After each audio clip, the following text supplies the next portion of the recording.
Hello, hello, hello. If you can see me, if you can hear me, please do let me know. Also, I've just realized I actually don't need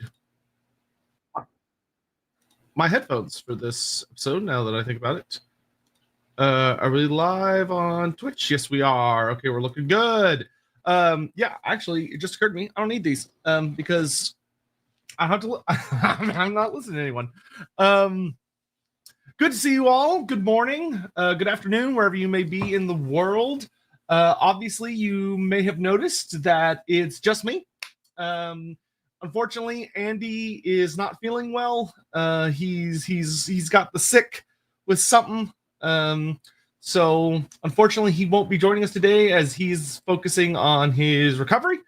And we're going to wish the absolute best for him. I already miss him very, very dearly, especially because we didn't get to do this past Wednesday due to me running into a significant amount of unexpected issues on my way back from Houston, which sucked. but I'm home now, and unfortunately, Andy just won't be with us today. Hopefully, he'll be feeling better, and we can get back to it on this Wednesday. But for now, I ask that you send him your well wishes, send him your healing energy, whatever whatever cosmic entities your particular flavor. Ask them to send him some good vibes and some much heals, because he needs it. Because unfortunately, he gets a little sick sometimes, and that is a absolute huge bummer. So do keep him in your thoughts, and all that jazz. So for today, we're just gonna kind of do a hangout. I'm just gonna kind of answer questions from the chat. Obviously, I'll kind of prioritize like super chats and bits and stuff. But otherwise, this should be a pretty chill stream. I'm not expecting like a ton of people to show up, and we can just kind of chat about whatever. If we run out of questions, I will chat a little bit about what I've been up to. I was actually up super late. Like, I don't know if you can tell the bags under my eyes.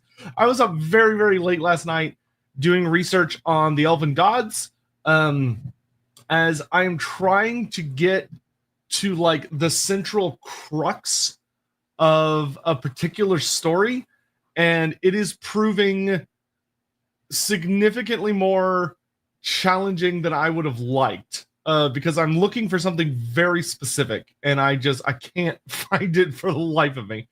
Do we want to put chat on stream? So normally I would, but we received a couple of notes from folks that the StreamYard chat apparently, the way it functioned was giving people something along the lines of like motion sickness and such. So no, I'm not going to put it up on screen just because it seems that the way they design it just bothers some folks, which is totally okay. So, and I am using StreamYard, so I don't have my usual OBS setup. But anyway, let's go ahead and dive into comments. Great Faye, thank you very much. What are your thoughts on Kralmaw's corruption of the Laurelorn in the Wood Elf Arcane Journal? Any chance of Lorebeards covering the Arcane Journals? Okay, so the easier part to answer is that yes. So one of the episodes I am planning on having us do. So currently, the current setup is that we're going to do Araby obviously next Sunday, and then I think the goal for the Sunday after that is we're going to do whoever won the most recent poll, which I think is Manfred von Karstein, I think. And then the week after that, we're going to do a like getting caught up on the old world stream, where I think me and Andy are going to talk through all of the like storylines that are running now that the core 9 Arcane Journals are out, or at least will be by the time we do that stream. I think that we're gonna kind of have like a sit down and chat about how everything has played out in the first edition storyline, especially because now GW is seeming to be hard committing to which of the storylines are actually kind of relevant and which ones are not as much. So, for instance, the Kara Gatepeak storyline with the Dwarfs is not that important to what's going on right now in the setting. Pretty much all of the major players are focused either on the incoming invasion of Bretonia by Cetra or the invasion of the wasteland by Threedal, the Chainmaker. So, and then there's like a bunch of storylines that are kind of around that. So we're gonna look at that. But as for what are my thoughts on Cromwell's corruption of the Laurelorn? So that was actually kind of interesting. I bought a Wood Elf Arcane Journal, but when I went to pick it up, I had ordered it so it would arrive at my GW so that I could just go to the store and pick it up. But by the time I got there, it was supposed to show up that day. But then it just kind of didn't. Am I too big for y'all? I mean, I can make myself smaller. I don't know. I don't like what what do you want from me? Whatever, it's fine. I am very excited that the Laurelorn is playing an important part in the story. I'm curious to see where they're going with it, because I'm right now it's kind of giving the vibes that the Laurelorn is going to fall.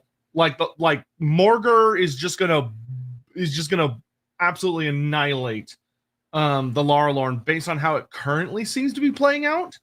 Because the big details we have so far, of course, are that Orion essentially kind of gets lured into a trap by Kralmaw, who has found the infant Morgur. And the Wood Elves are trying to kill Morgur before he grows up, and Kralmaw is trying to protect him. And it very much seems like the current storyline. It very much seems like the current storyline. What I'm guessing will happen is that Orion's going to die. Like, I think Orion is just going to die super hardcore. He's going to get killed off much earlier than he's supposed to, because, he has the whole, like, he gets reborn thing. So, like, it's only in the spring, early summer of, like, 2477 or something like that. And it seems like Orion's going to die. And when Orion goes down, it's gonna be bad. I will say that the Laurelorn so far, I'll be curious to see what they do, because I was hoping that the Laurelorn were going to get their own little sub faction. Like, I was hoping the sub factions were going to be Orion's Wild Hunt and then the Laurelorn Elves. And it's not what they did. They did the Kingsglade host under Erlof, and then Orion's Wild Hunt, if memory serves. Because although I had ordered a book to my local GW, it wasn't there when I got there. Even though it was supposed to show up that day, and they were like, "Oh, you can wait for yours to show up." And I was like, "Well, can I just take one of y'all's? Because I already paid for one and y'all have extras." And they were like, no, because you ordered it from your house, so we can't do that. I was like, oh, fine. So I'm going to go this upcoming Saturday to pick up my Wood Elf book, because that's when the Beastman book comes out, and I'll just grab them both. But yeah, I don't know. It's super interesting. I'm not super into the Laurelorn, what they've done so far, because the Arcane Journal is so short that they don't really talk about the Laurelorn. Like, they mention it, which is nice, but they don't mention who's in charge there or what makes them different. They don't really do a lot with it. They're just kind of like, oh yeah, it's over there, and they're getting their asses kicked by beastmen, and then Orion shows up to save the day, but Orion goofs and he's probably gonna die. So we'll just have to see what happens. But I am hopeful that we will be getting larger, like, campaign books in the future that might delve into more details. I would really like them to make the Laurelorn into the Eonir as we know them from the roleplay side. And I'm not going to be that bothered if they go with Andy Law's version, or if they go with the version that Cubicle 7 went with, or if they even do their own version. But I hope they develop them as the Eonir, as like a genuinely unique subfaction of the Wood Elves, instead of just making them more Azrai. Because right now they kind of just feel like more Azrai, which would be disappointing. Hannibal, hey Sotek, what do you think of the power level of a prime Old One would be? Old One are to Slann as Slann are to Skink priests. Why did they flee and not fight? So yes, So this one's kind of tricky because we don't know a lot about the Old Ones in the grand scheme of it. I mean, you can go back and like look at the stream me and Andy did on them for Lorebeards, but the Old Ones are very much treated as they're a little contradictory in kind of an annoying way, which is that they simultaneously show up and like we know they fought things. Like the Old Ones did fight. We've got the whole thing about like Talangsha was flying around on his flying magic chariot, which was probably more like a speeder ship of some kind, and he was wielding his spear and he's absolutely kicking the shit out of everybody. And they seemed like they were absolute gods. Like they were indistinguishable from gods, except for they were just as planted in the material realm as they were in the etheric realm. So I would suggest that they are probably to a Slann what a Slann is to a Skink priest. Yes, like they were obscene. As for why they didn't fight, I think they did fight. This is actually one of the things that separates me from Andy a little bit, right? Me and Andy have talked about Andy and I have discussed a little bit about like the Nehekharan pantheon, right? The Nehekharan gods. And we have had discussions about what we think the Nehekharan gods are, which Andy's theory revolves more around the idea, because we know the Nehekharans supposedly saw them. Like most of the myths revolve around the idea that the Nehekharans were kind of starting to develop a little bit. Like they were one of the like Old One backed human groups, and they came from the jungles of the Southlands. And there are legends in like the prehistory of Nehekhara that they saw the gods themselves battling the forces of demons, right? Like the hordes of chaos, and there were these horrible, terrible things happening. But they passed down myths of the gods themselves fighting against all this horrible chaos gobbledygook. And the question is, what were they actually seeing, right? Like, what did they see? Who was it that they witnessed fighting the demons? And that's something where me and Andy don't agree. Where Andy's theory revolves more, and I'm going to paraphrase because I want to put words in his mouth, but Andy's theory revolves much more heavily around that they saw the literal gods. So they saw what we would refer to as the Elven gods, though they're not truly just Elven gods. They're just gods, but the gods that we identify as the Elven gods, they saw them fighting the demons of chaos. My opinion is I don't run with that theory, because I don't think that the Nehekharan pantheon matches up well to the figures they would have likely seen coming from the like Ulthwani pantheon as we know them. Which of course you could make the argument that like some of them like died, or they were just like they were being interpreted differently by humans witnessing. But for me, there is a very, very, very, very, very strong resemblance between the Old Ones and the Nehekharan pantheon. Like they're almost one-to-one in a lot of different ways. In that the Old Ones are, by the Lizardmen often represent them as totemic, where they're represented by an animal, and there were things about them where they seem to be able to take on different forms. and they had like preferred forms, but they often had this very strong association with like a favored beast. And my personal theory that I like for my own reasons is that I think there were a group of old ones that didn't die immediately, but when the cataclysm happened, they were fighting. So the ancient Nehekharans literally were watching the old ones fighting demons and demon princes and gods and all sorts of horrible shit, and that they were killed. That the old ones had this great epic battle, but ultimately they're slain, though they managed to make enough of an effort that they hold back the tide of the demons for at least a while in Nehekhara, which allows, the lizardmen to get their feet under them and eventually purge the Southlands. Because the Southlands is saved by one of the second generation or first generation Slawn. One of the first generation Slawn dies to purge the Southlands of demons, but that's towards the end of the war. And there's like several thousand years of fighting before that. So that's just my opinion. Obviously, the direct text says that the old ones just vanished all simultaneously, which ties back to like the original 3rd edition story, which literally says that if you go read, because of some research I was doing, if you go read old 3rd edition, it says some wild shit. Like it talks about how the old ones in 3rd edition were a multi-dimensional like their empire literally spanned space and time, but also spanned the multiverse.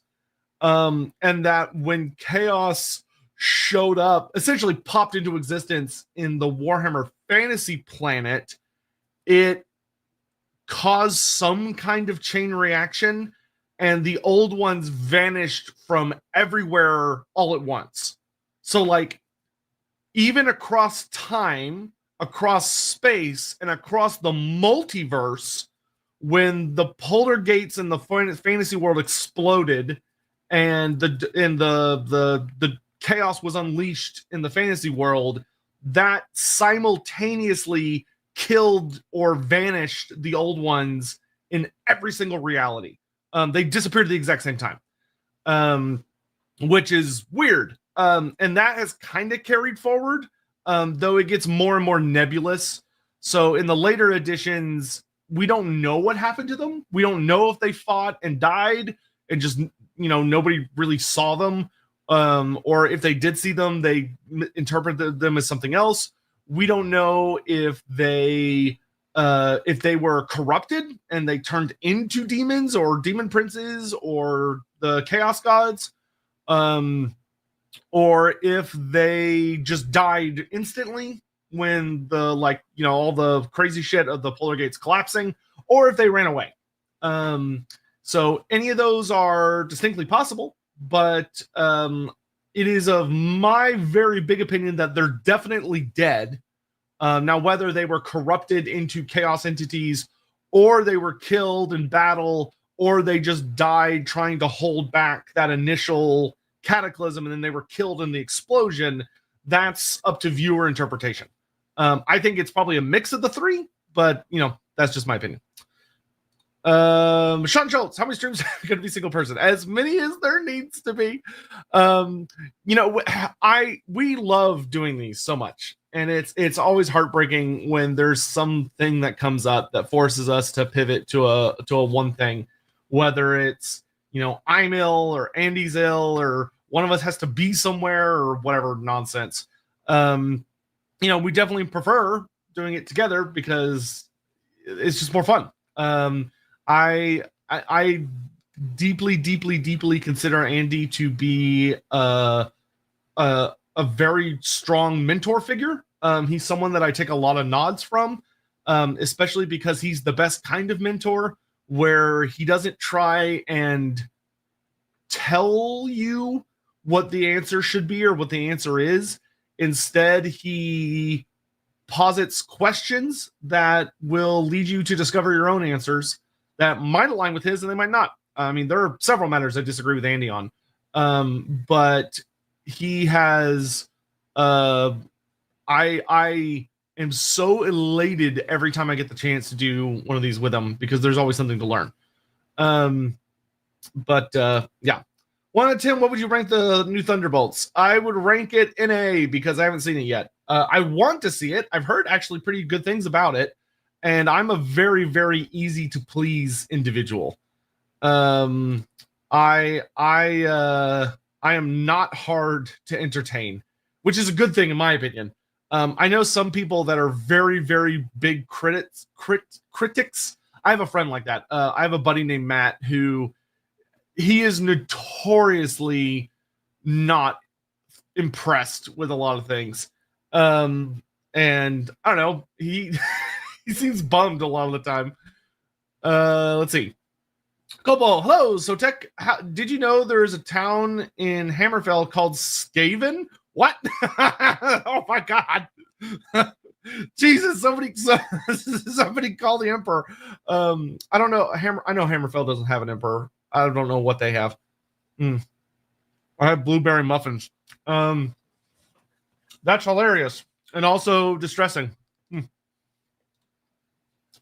Sir Panza, if we got you and Andy matching arcane foci, could he channel his illness towards you? Since being sick in the US is much better. Is it? Is it now? It's more expensive here.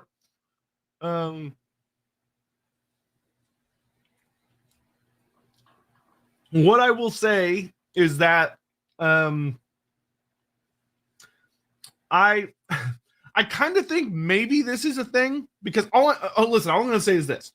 When I was there in person, Andy did not get sick, right?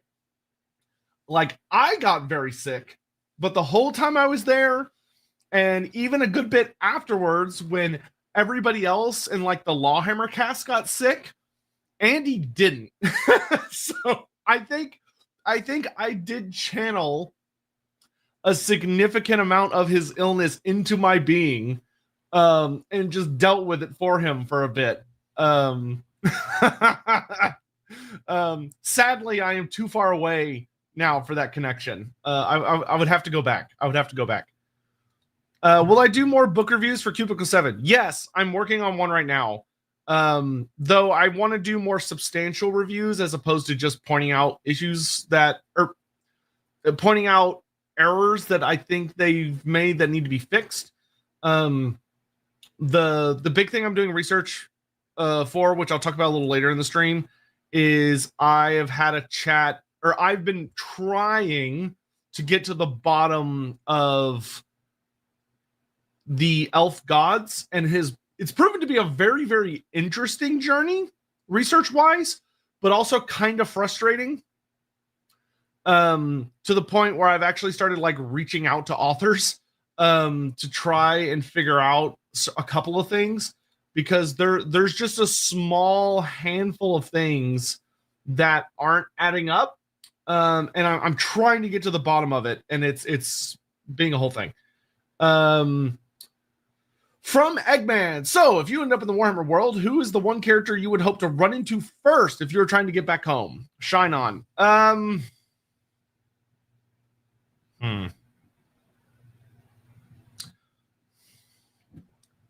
If I was trying to get home, probably Teclis. Because you kind of have to walk a fine line of it has to be a wizard. You definitely need a wizard. And it needs to be someone that is reliably the sort of person that would actually be interested in helping you, as opposed to just like, squishing you like the bug you are.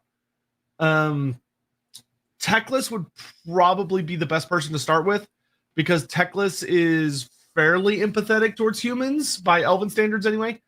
And would probably be someone that would know the right initial steps to find a way to send you home. Like, I think probably the most, obviously the most powerful character would be like Lord Mazdamundi, but I'm pretty sure Lord Mazdamundi would just kill you or kill me in this case. assuming he would even wake up to talk to me. Techless would be my best bet. I definitely think Techless would be my best bet. Thank you, by the way. Also, Eggman, I love your work. I love Eggman. Bowfoot, back home after taking in Dropout live in Louisville. Oh, very awesome. Great show. Loremaster of Sotek, what's your favorite live performance? The best thing I've seen live was the Beetlejuice musical. Oh my god, dude.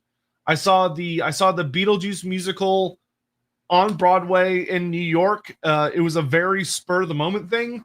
I had gotten on my phone and there was an alert because I love the musical and I was following it, and the alert was basically like, oh, it's the last performances end on this, or like January whatever, and the show like comes off Broadway forever. And I was like, oh my god.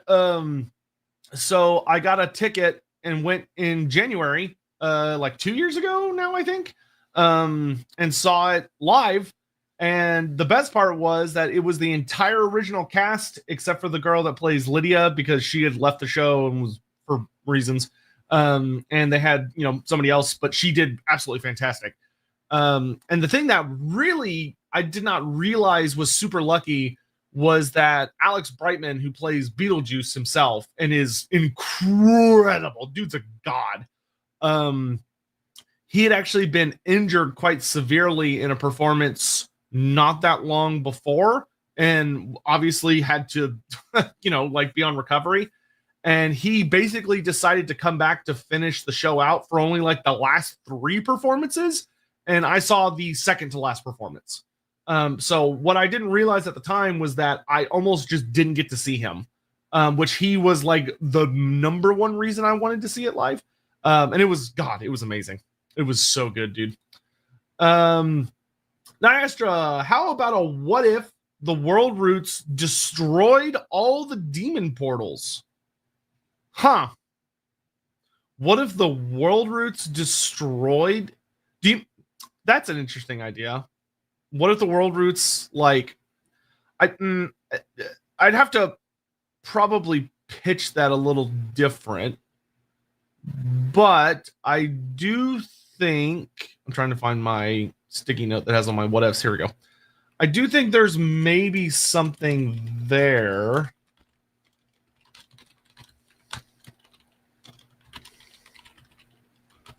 So I will put that in our potential pool. Thank you. Also, Niastra, I love you. You're my favorite.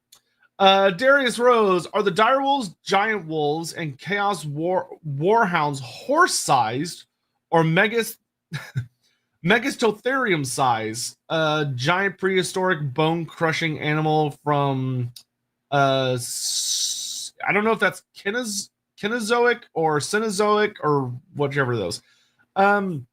Okay, so there are different calibers of wolves, right?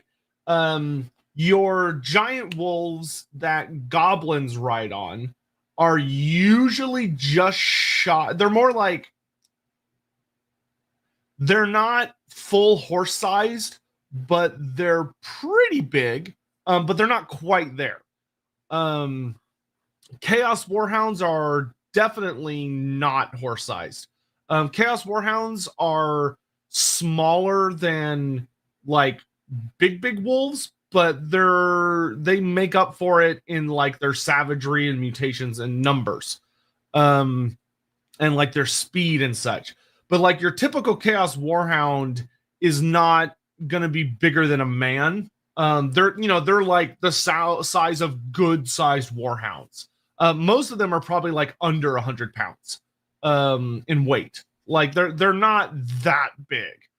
Now your dire wolves and like your hobhounds, which are like a unique, horrifying giant wolf variant, you could say, that are exclusive to the Hobgoblin Khanate. They are horse sized, like big horse sized, and they are fucking terrifying.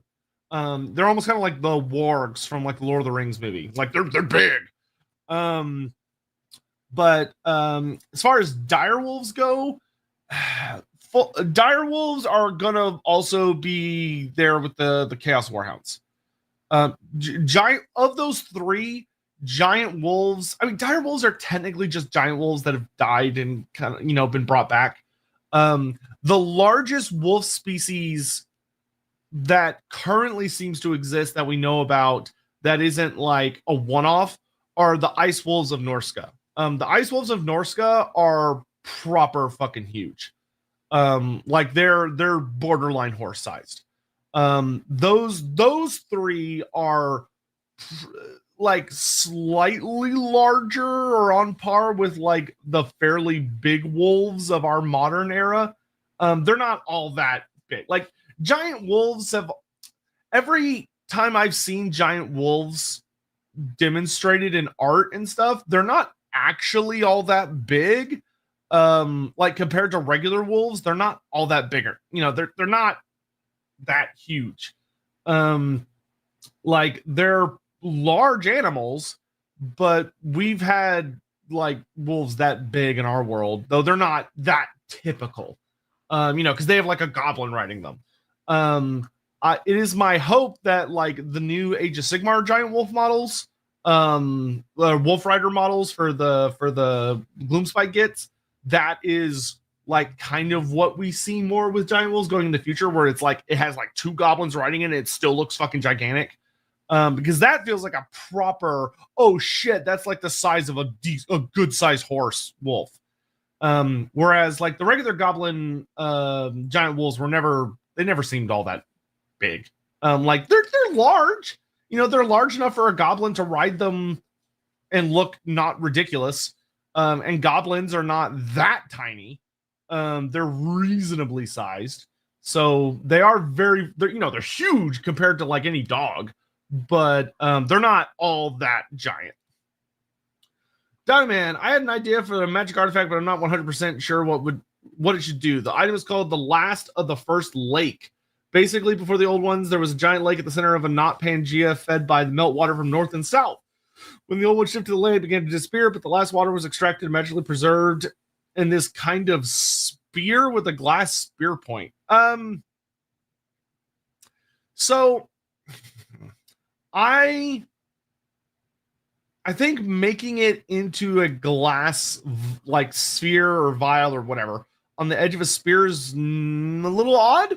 I don't think that would be the best way to implement that.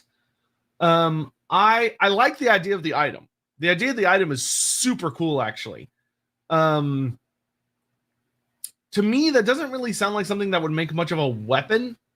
I could see that being more like an enchanted item or even an arcane item, where it has some kind of deeply profound effect that has to do with the way the world used to be and kind of tapping into the innate magic the world used to have and still kind of has, but like the geomantic web obviously like sucks up all that magic and stores it instead of allowing it to flow naturally.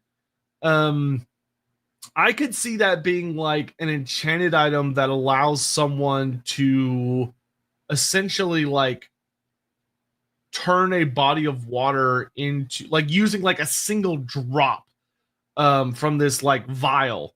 It allows someone to basically like turn any like decent patch of water into a portal that if they go into it, like teleports them to like the exact opposite side of the planet, into like, another water feature. Or I could see it being something that if you were to drink it, it gives you like deeply profound abilities and powers for a limited time. Or a wizard, like it has like some powerful natural form of magic contained within it that if a wizard taps into, it allows them to wield like geomantic forces, or allows them to like tap into a similar well of magic, that being the geomantic web.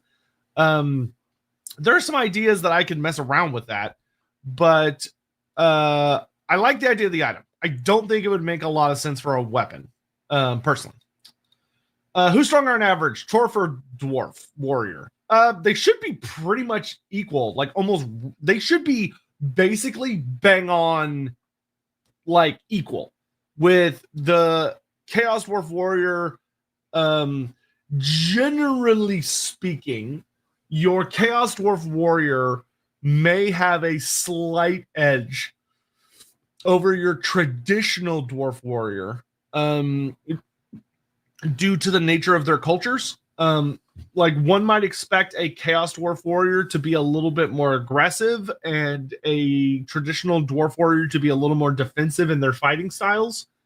But to be very blunt, they should be almost exactly 1-for-1. With the winner being more due to circumstance and situational information. So like if they're fighting in a very, hot, oppressive atmosphere, the Chaos Dwarf would probably win out and have the advantage and have better endurance to like things like heat and such. The Chaos Dwarf is probably going to be significantly more experienced at fighting like out in the open, like fighting in just open environments. Whereas the regular Dwarf is probably going to be significantly more skilled as a tunnel fighter. And is also going to be probably a better fighter in like darker environments, and more like claustrophobic environments. It just kind of depends, but I think on average they should really be like 50-50. They should be 50-50. Brock 6000, do you have any Wolfrup moments or plots which are more lighthearted or silly that didn't feel out of place in the setting? Warhammer always leans grim/dark. Yeah, quite a few actually. I've had a bunch. A fairly recent one that, for my character, it's not funny, but from I am playing this character perspective, it is very, very funny. Is that my character? So the current campaign I'm playing in, on Sundays, I am playing a Sigmarite witch hunter, and I'm Order of the Cleansing Flame. Which, if you know your Sigmarite orders, Cleansing Flame are like insanely zealotrous, very pro burn the heretic, very anti wizard. They're a pain in the ass. They're not fun guys. But over the course of the last 2+ years of play, the circumstances our party has been through and all the stuff we've been through together, and like the camaraderie and all that stuff has kind of started to chip away at him a lot. And he's had several incidents that have challenged him as an individual. But a very funny one, in my opinion, that happened recently was that, so his name's Kastner, and Kastner has been, or Albrecht Kastner, but Kastner has been on like this ridiculous obsession with this guy in Middenheim who runs kind of like, you can almost think of it as like the Colosseum, but like a fighting pit, essentially, a very public fighting pit. And this Kislevite guy is running it, and he got like minotaurs so that people could watch like shows of creatures or individuals fighting minotaurs for blood sport. And my witch hunter is like, this is heresy. This is like, how dare he bring horrible beastmen into a city of Sigmar's empire, yada yada yada. So my guys had like this ridiculous like hate boner of trying to kill these minotaurs and get this guy in trouble. And so as he was trying to dig up info on the guy, he was interrogating, and he went to basically a whorehouse, a very upstanding fancy one, where this guy kind of like frequents, and he was speaking with an elf, that prostitute that works there, and a lady of the night.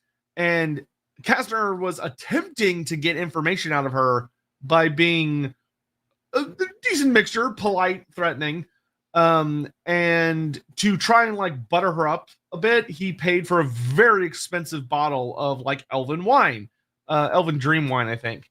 And so my character's like drinking it with this elf to try and like loosen her up to get some info. And I crit failed on my consume alcohol test. So I failed my consume alcohol, and I was like, oh, that's not good, because dream wine has really nasty penalties if you fail it, because it's really strong. So I'll re-roll, and I re-rolled into a crit fail. And then because I got a crit fail, it was like my GM was like, all right, roll on the stinking drunk table. And I rolled the blackout drunk, which means that my character blacks out for a certain number of hours and then wakes up later with no recollection of what's happened. And he kind of has to like piece together what he did while he was blacked out. Cause he wasn't like passed out. He just didn't remember the shit he got up to. And he got up to some shit. Like he literally woke up in a bed with the elf, and my character is very speciesist against elves. Like he respects dwarfs, but elves, no, he hates them. So the fact that my character, who's very much a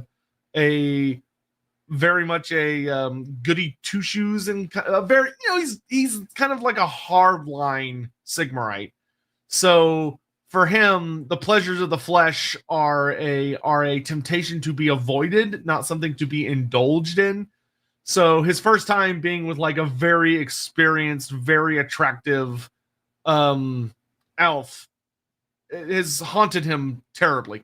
Haunted him deeply, deeply bad.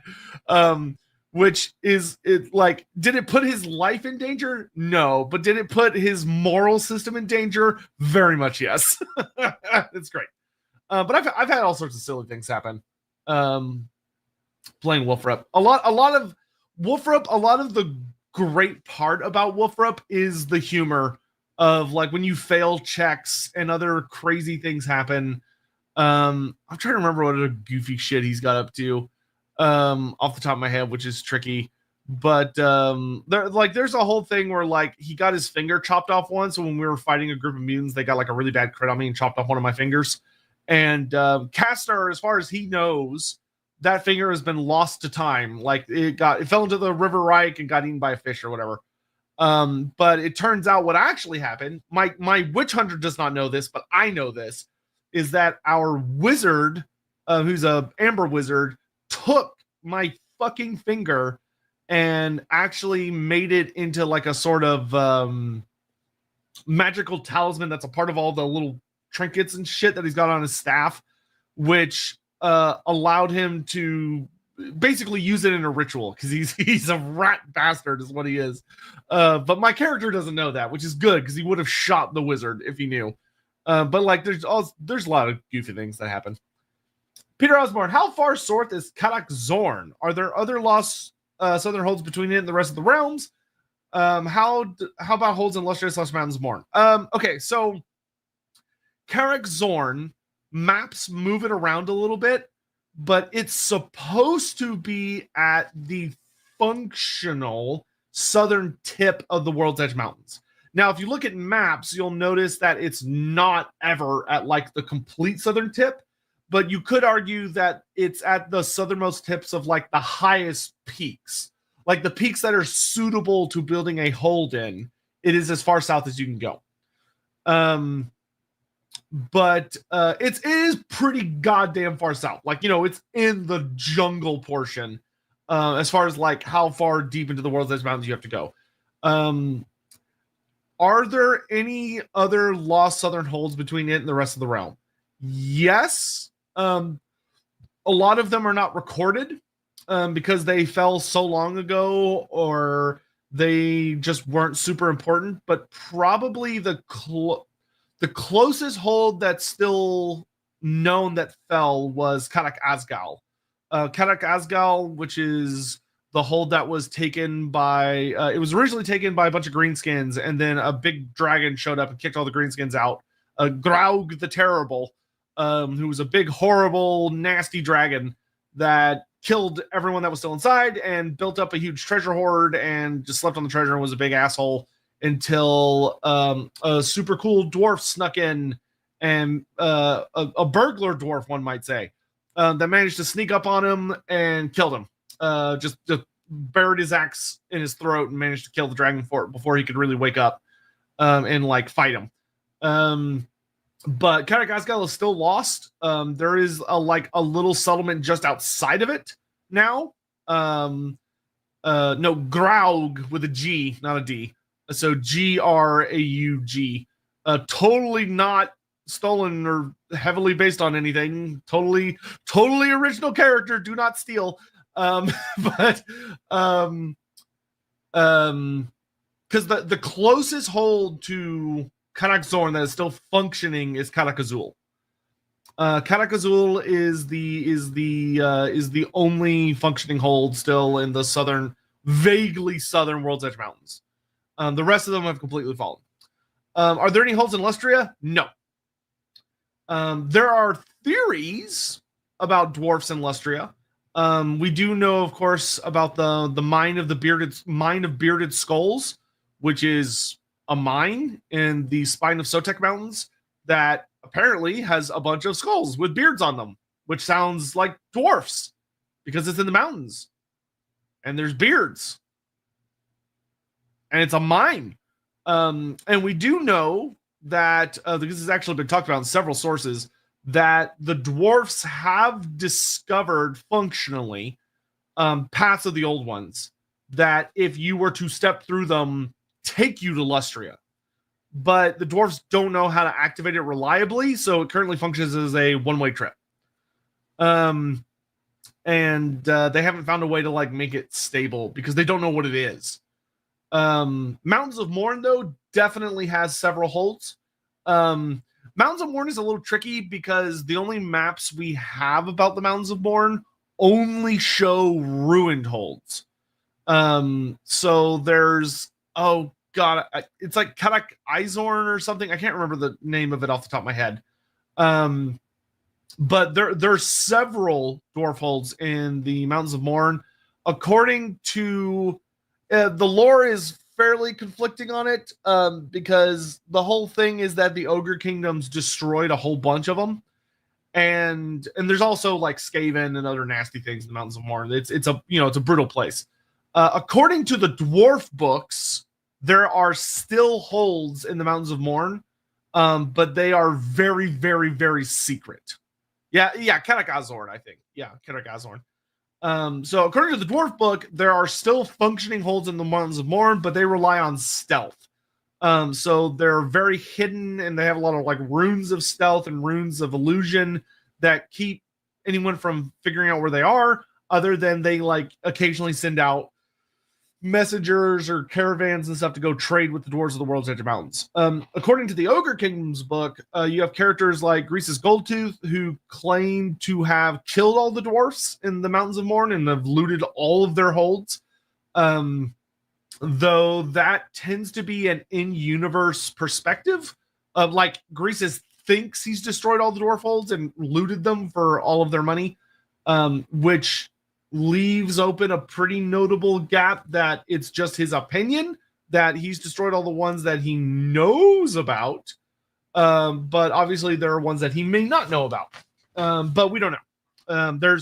I have not seen any maps that definitely show a dwarf hold that is still alive and functioning in the Mountains of Morn. Great Fate, we answered this earlier. Not sure why it repeated. Charles C.K. Humans cannot get miracles off other species gods unless you think they can. Do you think the ability to do divine magic is a unique power of humans, a unique power of human gods, or a merge of both? So,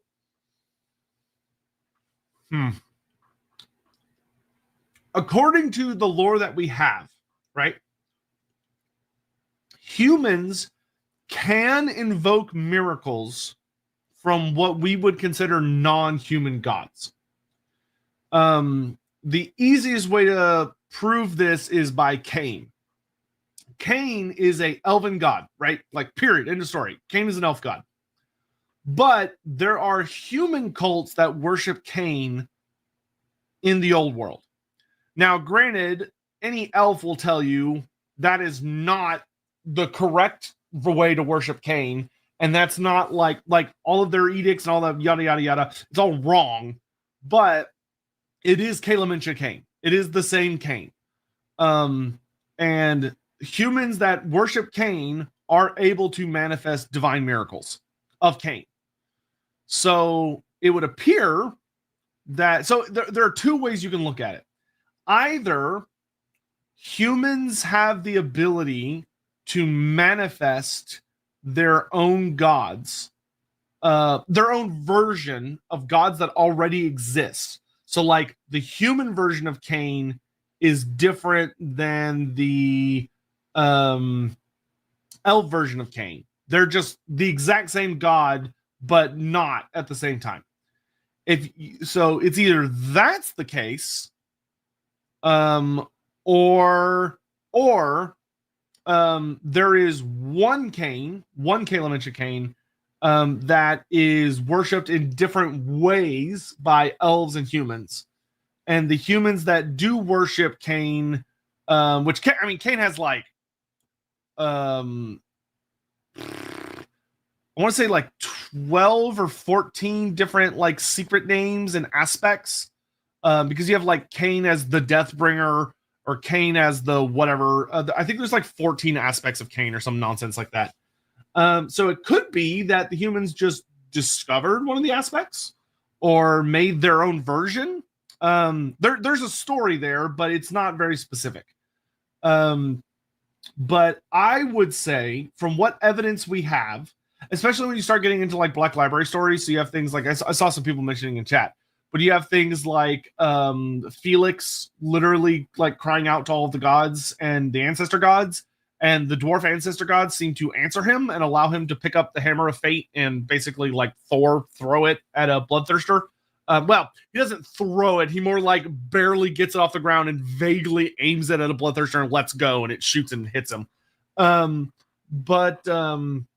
Which would indicate that humans can manifest miracles of any god, regardless if it's a human god or not. Because one thing Andy and I have talked about that I kind of agree with, but I have deeper opinions. But something me and Andy have talked a lot about is that if you're getting into the nitty gritty, oftentimes there is strong evidence that there's no such thing as a elf god or a human god. There's just gods, right? There's just gods. And they are bound to certain places or cultures or individuals. And anyone can worship them. But humans are the only species in the entire world that can manifest divine miracles that we know of. Every other species on the planet uses magic, like traditional magic, through things like shamanism, or sorcery and things like that. No one else can do divine miracles. Nobody. Only humans can.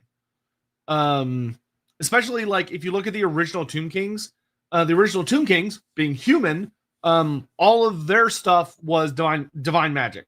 So now in later editions, it got changed to being just magic, for reasons that take a while to explain.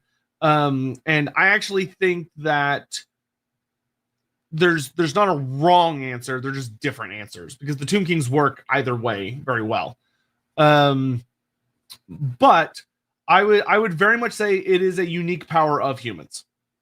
I have never, ever heard anything even remotely close to a lizardman, elf, dwarf, halfling, ogre, whatever, manifesting divine miracles. The closest thing could debatably be greenskins, but greenskins have a very unique form of magic that's not really traditional magic. It's more like psychic powers, with Wa energy.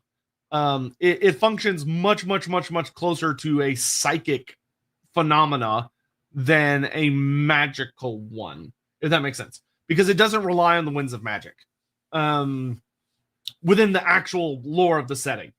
Within the lore of the setting, greenskins do not require the winds of magic to be strong to unleash powerful spells. They can do it just through having enough wah energy from there being a bunch of them, and they're all really like amped up and animated. That generates energy that they're able to use, irregardless of the winds of magic, which is very spooky. It also makes them very dangerous because their magic does not work like everybody else's magic, but that's unique to their species. Skink priests though don't use divine miracles. Skink priests use magic. They cast magic. Tehennwyn included. Tehennwyn also cast magic. Warren DeCrescent, on your rant video, you firmly went off on Matt Ward. What are your actual feelings on him? Do you actually blame him solely for the changes to fantasy? What are my actual feelings about him? I think that he wrote pretty good lore a lot of the time. Sometimes he'd write something a little weird, but I mean, show me an author that hasn't wrote something weird and I'll call you a liar. Everybody has, highlights and not highlights, whatever the opposite of a highlight would be, highs and lows. However, I think Matt Ward is rather notorious for the way he would write rules, because he was allowed to write rules and he didn't have a very good grasp of what the effects of the rules he was writing would be.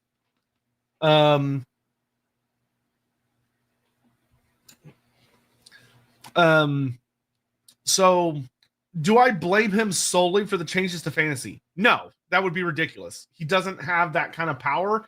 He didn't have that kind of authority. Everything Matt Ward did was read by other people and presumably play tested kinda by some people and then published by other people. He was not in charge. He was an employee who did what he was supposed to do. I would say that blaming him for the whole setting is like having problems is utterly ridiculous.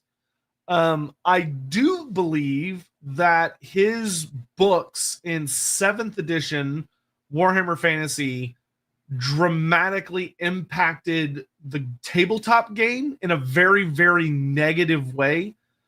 His Demons of Chaos book was so over the top that it shocked the Warhammer Fantasy gameplay system to its core in a bad way, and it resulted in an extreme power spike for every single faction that came after it, because it so deeply unbalanced the game. So I do think that there is a lot to say about his rules writing was problematic, but it's not just his fault by any stretch of the imagination, because someone else should have been looking over his shoulder and being like, let's play test this. This is causing problems. This isn't very well balanced. Maybe we shouldn't have units that have a 4-up regen and a 5-up board save as a core choice. Maybe we should make sure our units are a little more balanced. Maybe demons should not have a 5-up ward save against everything. Maybe they should either have a 6-up ward save against everything or keep their 5-up against non-magic. There were just decisions made that weren't super great, but most of his lore writing, I think, is fine. I think it's great. I think it's great, actually. I don't even think it's bad. I think it's great. There's a lot of stuff that he did for 7th edition Warhammer Fantasy that was fantastic. 7th edition was very strong. I think 6th and 7th edition were very, very strong editions of Warhammer Fantasy from a lore standpoint. They were genuinely fantastic. 8th edition I deeply, deeply love because of a lot of nostalgia. And it had some pretty good moments. It did some really cool things. But 7th and 6th were like just stuffed with so much fantastic storytelling that 8th edition did not have. 8th edition had a better cohesive universe. So I think 8th edition tended to do a better job of tying the whole setting together and trying to give everybody stuff to do. But 6th and 7th were very good. And Matt Ward was part of that. Mr. Samurai Guy, hey, Sotek, with all the doom saying in the Total War community. Jesus, dude. This is every time. It happens every time. It's not new. It's not unique. Every single time we're between DLCs for Total War, it's like a cycle of abuse. You know what I mean? Where we are now in the part where we're getting relatively close to something releasing. Like we're like 1 or 2 months away. And because of that, like it's been so long since new content that people are just like, everything's on fire. Realistically, how much do you think we have left with our favorite franchise? I will give you the realistic answer, which is based on discussions that I have had with Creative Assembly staff, developers, and other people that work at the company. The answer is, to put it very bluntly, as long as the DLC continues, as long as the DLCs continue to make money, as long as they continue to sell well, they will continue making content. Because that is just how it works these days. And Total War Creative Assembly is in a very different position than they have been ever in their history, where they have one game right now.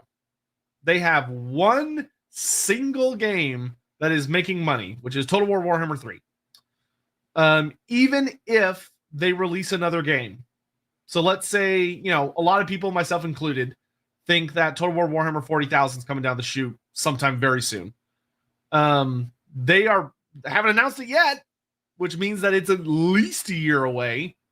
Maybe a year and a half, maybe 2 years. And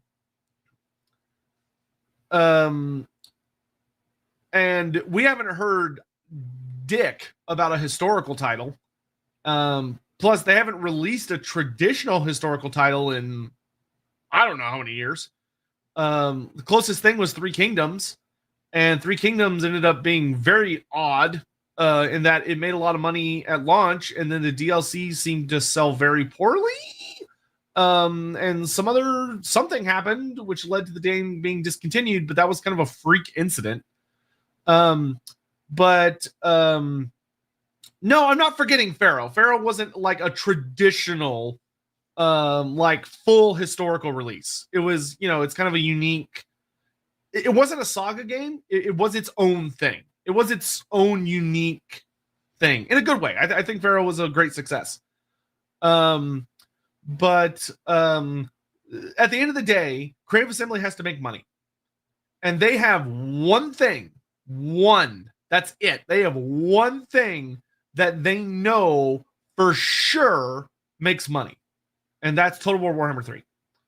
As long as that thing continues to make money, they will continue to add content to it because they like money.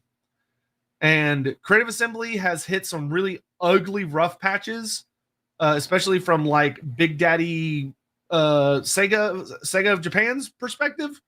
And I think if the studio does not want to close, they will continue releasing Total War Warhammer 3 content because it is safe. It is a safe investment.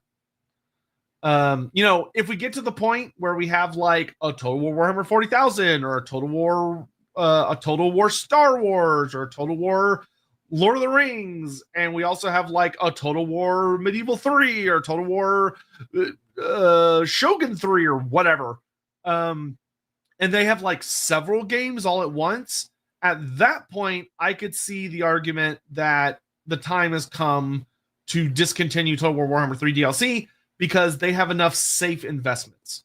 But I think where we are currently, it is beyond unrealistic to suggest they're going to stop supporting Total War Warhammer 3 in the next, I'd probably say 2 to 3 years.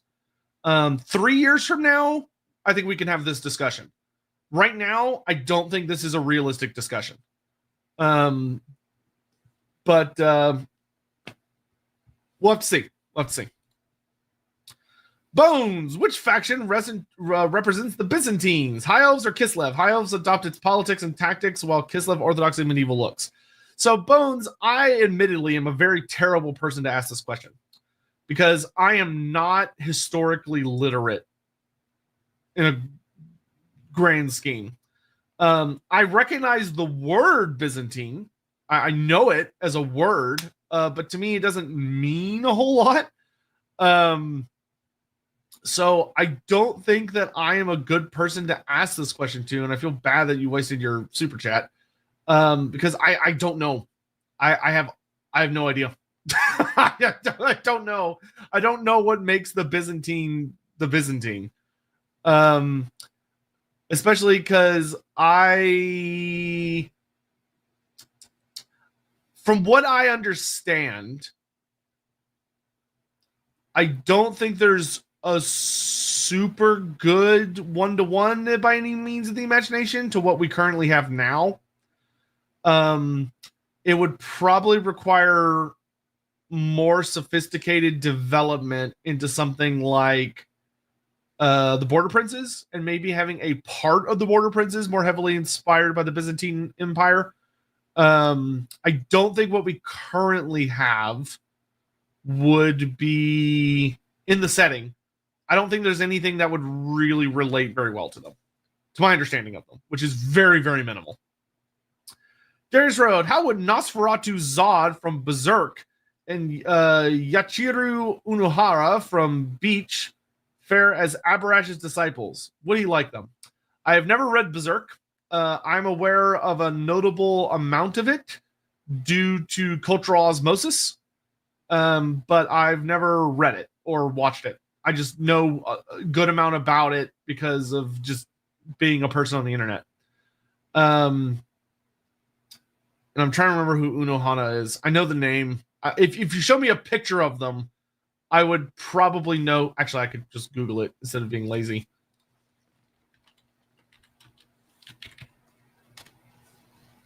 Oh, this chick. I recognize her face, but I don't know much about her. Generally speaking, though, Abhorash's disciples were likely a very, very unique mix of individuals of the four. I would guess that they were probably all very distinct from one another, considering that Abhorash had Walach under him, and Walach is a bastard. Like, Walach, go watch our Blood Dragon stream from last week, but Walach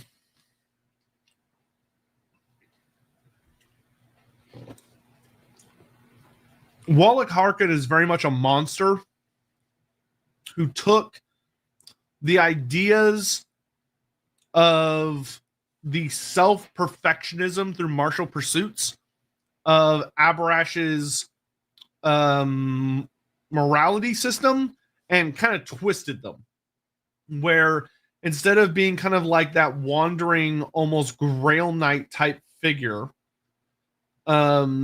he becomes a stationary lord ruling over an area in the Empire, functionally making a lot of noise and doing things that Abhorash would have deeply disapproved of. So I think just about anybody, as long as they're a powerful fighter, would function as a disciple of Abhorash, because I don't think he was super picky. Once they were like his, and I'm guessing he probably took them on at a fairly young age. And they developed into their own individuals. That being said, I would also probably guess that I would guess Abhorash probably didn't like any of his disciples. Like, I don't think he. I have a hard time believing Abhorash would like them, especially what he develops into later on in his life. He would probably find them fairly distasteful, but it's hard to say. Greg, Chaos Space Marines are Chaos Warriors in the old world. That is very true. Who are the Space Marine equivalent in the old world? Grail Knight, Grail Knots, Canuckadudes. Yes, Grail Knights. If you were attempting to create as many one-for-ones as you could, Grail Knights would probably be the most realistic 1-to-1 of like Space Marine stuff. Like superhuman individuals that are technically on the side of like order. The closest thing would be Grail Knights. Yes. In that, obviously there are significant differences because Grail Knights are regular men and women who have been given the literal power of a god flowing through their veins. Whereas Space Marines are genetically modified child soldiers that have been brainwashed and a bunch of other shit and genetically modified. Honestly, funny enough, I think you could almost argue that like Saurus warriors are almost a more accurate equivalent, though. I mean, I feel like Saurus and Skinks and all that jazz also relate very heavily to the Tyranids as far as like how they produce and function and stuff of that. But yeah, the closest thing to Space Marines would probably be Grail Knights. Yeah. Have I checked out the new C7 Dwarf book? I assume you mean Lords of Stone and Steel, I think it is. In which case, yes. I haven't read it cover to cover yet. I need to read it cover to cover. But I have read a good amount of it, and I was fairly pleased. I didn't see anything that really jumped out at me as like problematic. It all seemed pretty decent. I think they did a much better job characterizing Thorgrim Grudgebearer in that book compared to every other book they've published. Because every other book, Thorgrim, I don't like the way he's written.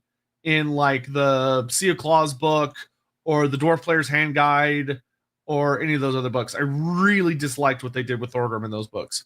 But I thought they did a much, much better job of Lords and Stone and Steel. Yeah, it's decent. It's pretty good. There are some issues I have with it.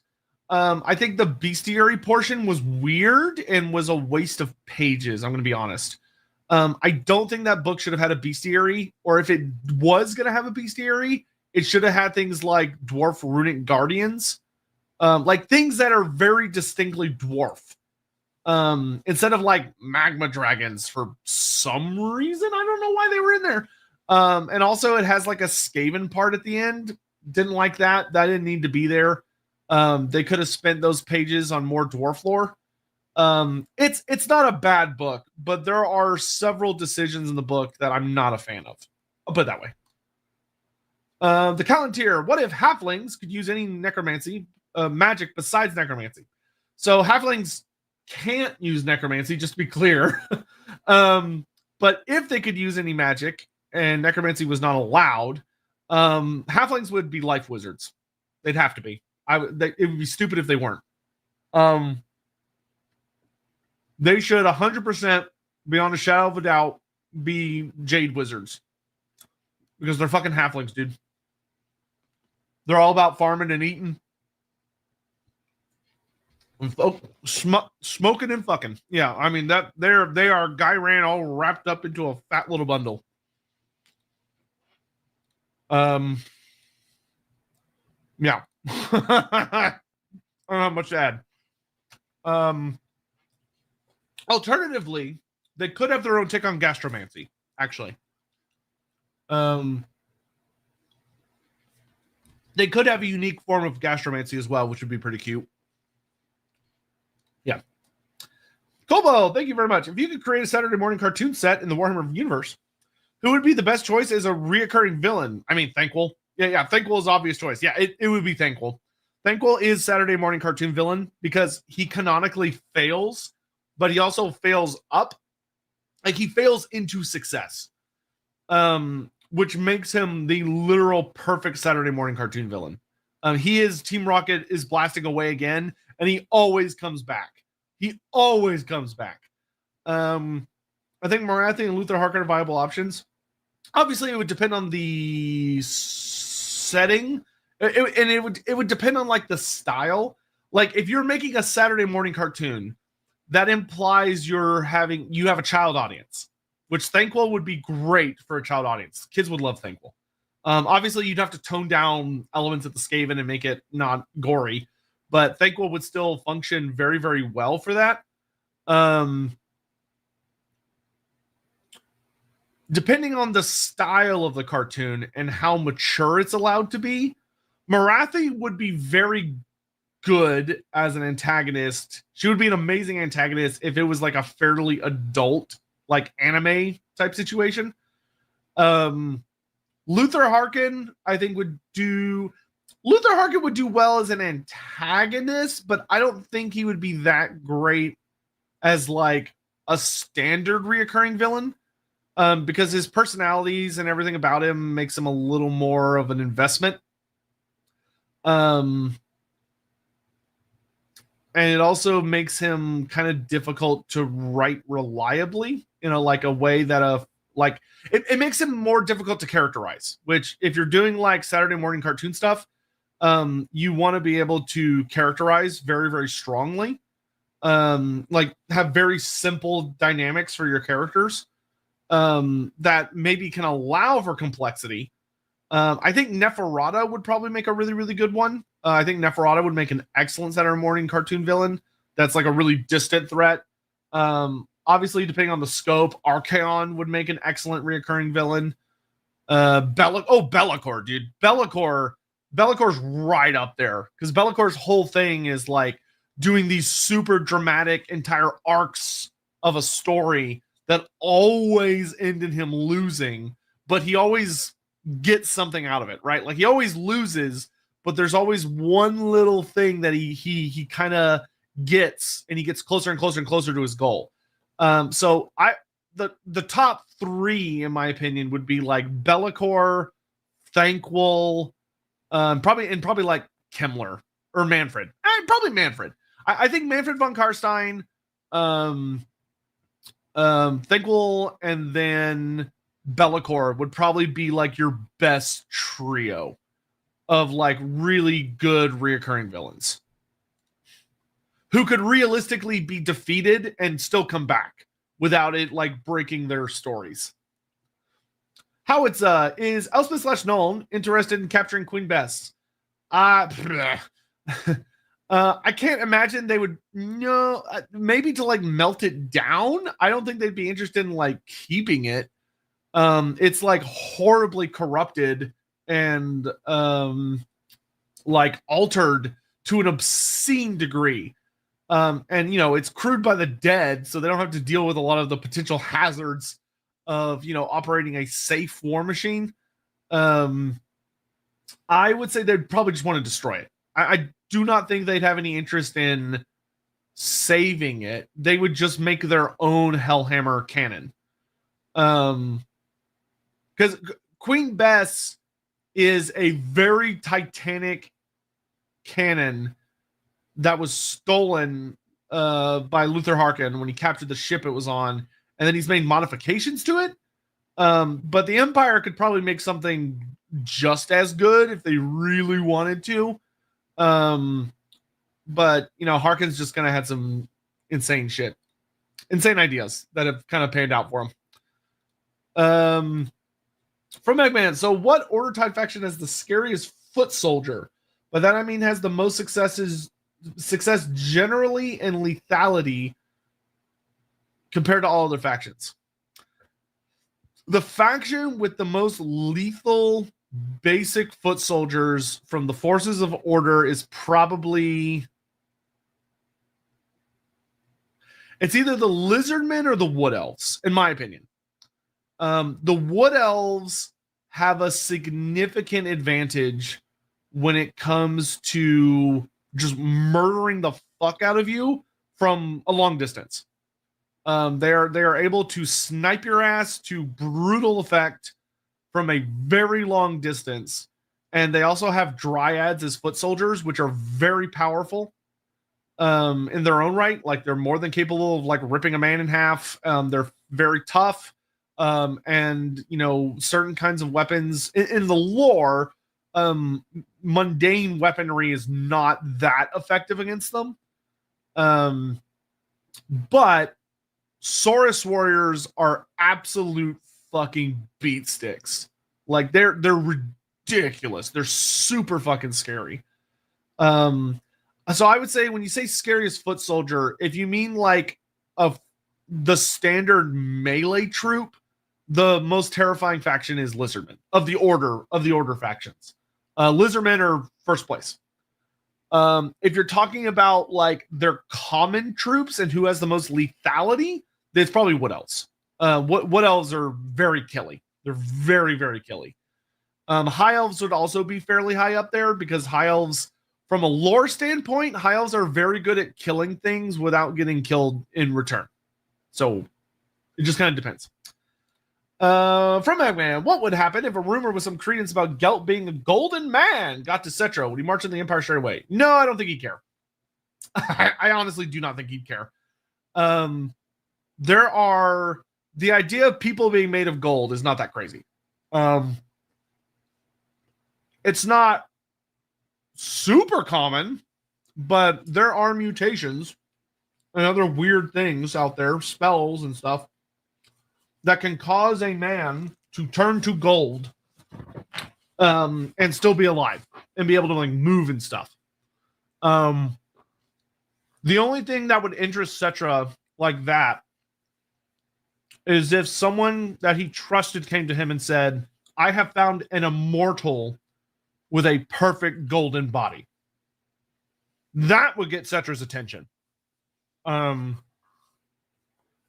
That would compel the King of Kings to actually get like involved and be like, rawr, rawr.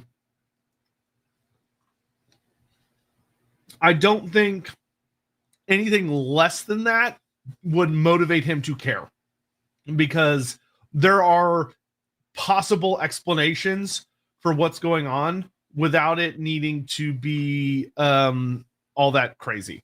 So yeah, someone would need to come to him and basically say, someone has figured out what we're trying to do and we need to get the secrets from them or capture this person to interrogate them or whatever. That could motivate Cetra. Anything less than that, I don't think he'd care. Jordan, Total War Warhammer 3, we have the Sword of Cain in the New World, Nemesis Crown in the Old World. What should the super artifact in the eastern parts, such as Darklands, Cathay ideas be? Very hard to say, because we have so little information about the Orient, or whatever you want to call it, the Far East, that we just don't know that many items over there. It's very, very like not well explored. And what lore we do have along a lot of the East is either very, very new or very, very old. I don't think that, so the big thing about the Sword of Cain is obviously like super well entrenched in the lore of Warhammer Fantasy. And the Nemesis Crown had its own entire summer campaign. Very cool. That never got to really happen with the Far East. We just don't know anything about it. The closest thing would be like the whooshing compass, but you can't wield that as an item because it's too fucking big. There would have to be some kind of thing created, some kind of storyline created. The most realistic ones would probably be taking a myth, like a mythical item, like a mythical suit of armor or a mythical weapon or a mythical whatever, from like Chinese, Japanese, Korean, or Southeastern Asian mythology, and adapting it into Warhammer and then making it a big deal. Because they have those. For anyone that's ever looked at any anime ever knows how fucking batshit crazy Eastern storytelling gets with their magic items. Like, they get fucking bonkers between like all the different mythologies they have about relics and things. So we could find something, but it would have to be the tricky part is it would have to be associated. It would have to not be associated with a particularly playable character, And it would also need to be something that could have some relevance to other factions other than just the parent faction. But yeah. Zevil, so Elspeth apparently died at the end of Tarmacon, but slowly reformed. Is that Shy's mutation or knowledge of the window? Oh, so Elspeth doesn't die per se at the end of Tarmacon. She appears to die in that she gets like overwhelmed by magic, and it causes her to like it kills her dragon, and it causes her to like kind of fade away into a ghost, like she disappears, and then she slowly reforms over time. That would almost certainly be due to some kind of artifact she has. That the vast most likely scenario is that it would be due to an artifact. Because the whole thing with her is that she's technically a living person by the strictest of technicalities, but she is always noted as already having one foot in the grave, to the point that she counts as being partially undead or partially etheric in nature, because she's so suffused with Shyish, or death magic, that she counts as being partially etheric. So you could argue that in order to kill her takes a bit more of an effort, but it would almost assuredly be an artifact. Cole Patterson, any more thoughts on the next 40k versus fantasy? I want Aurelia for it. Her and Andy feel like they're from such different ends of his fandom. So I would be super down to have Aurelia on, but I would want her to feel comfortable, and I would want her to feel like that she's coming in and is going to be able to like contribute heavily and well to the conversation, which the kind of stuff that we are doing is, I think, going to be very intimidating for a lot of folks, because we get into some pretty specific, deep stuff. I think she would do well if she had someone else with her, and the two of them were had very similar focuses on a similar faction. So I think if we were to get like Aurelia and someone else that really, really, really likes the Blood Angels, we could then do a chat about like, what if the Blood Angels came to Warhammer Fantasy and yada yada.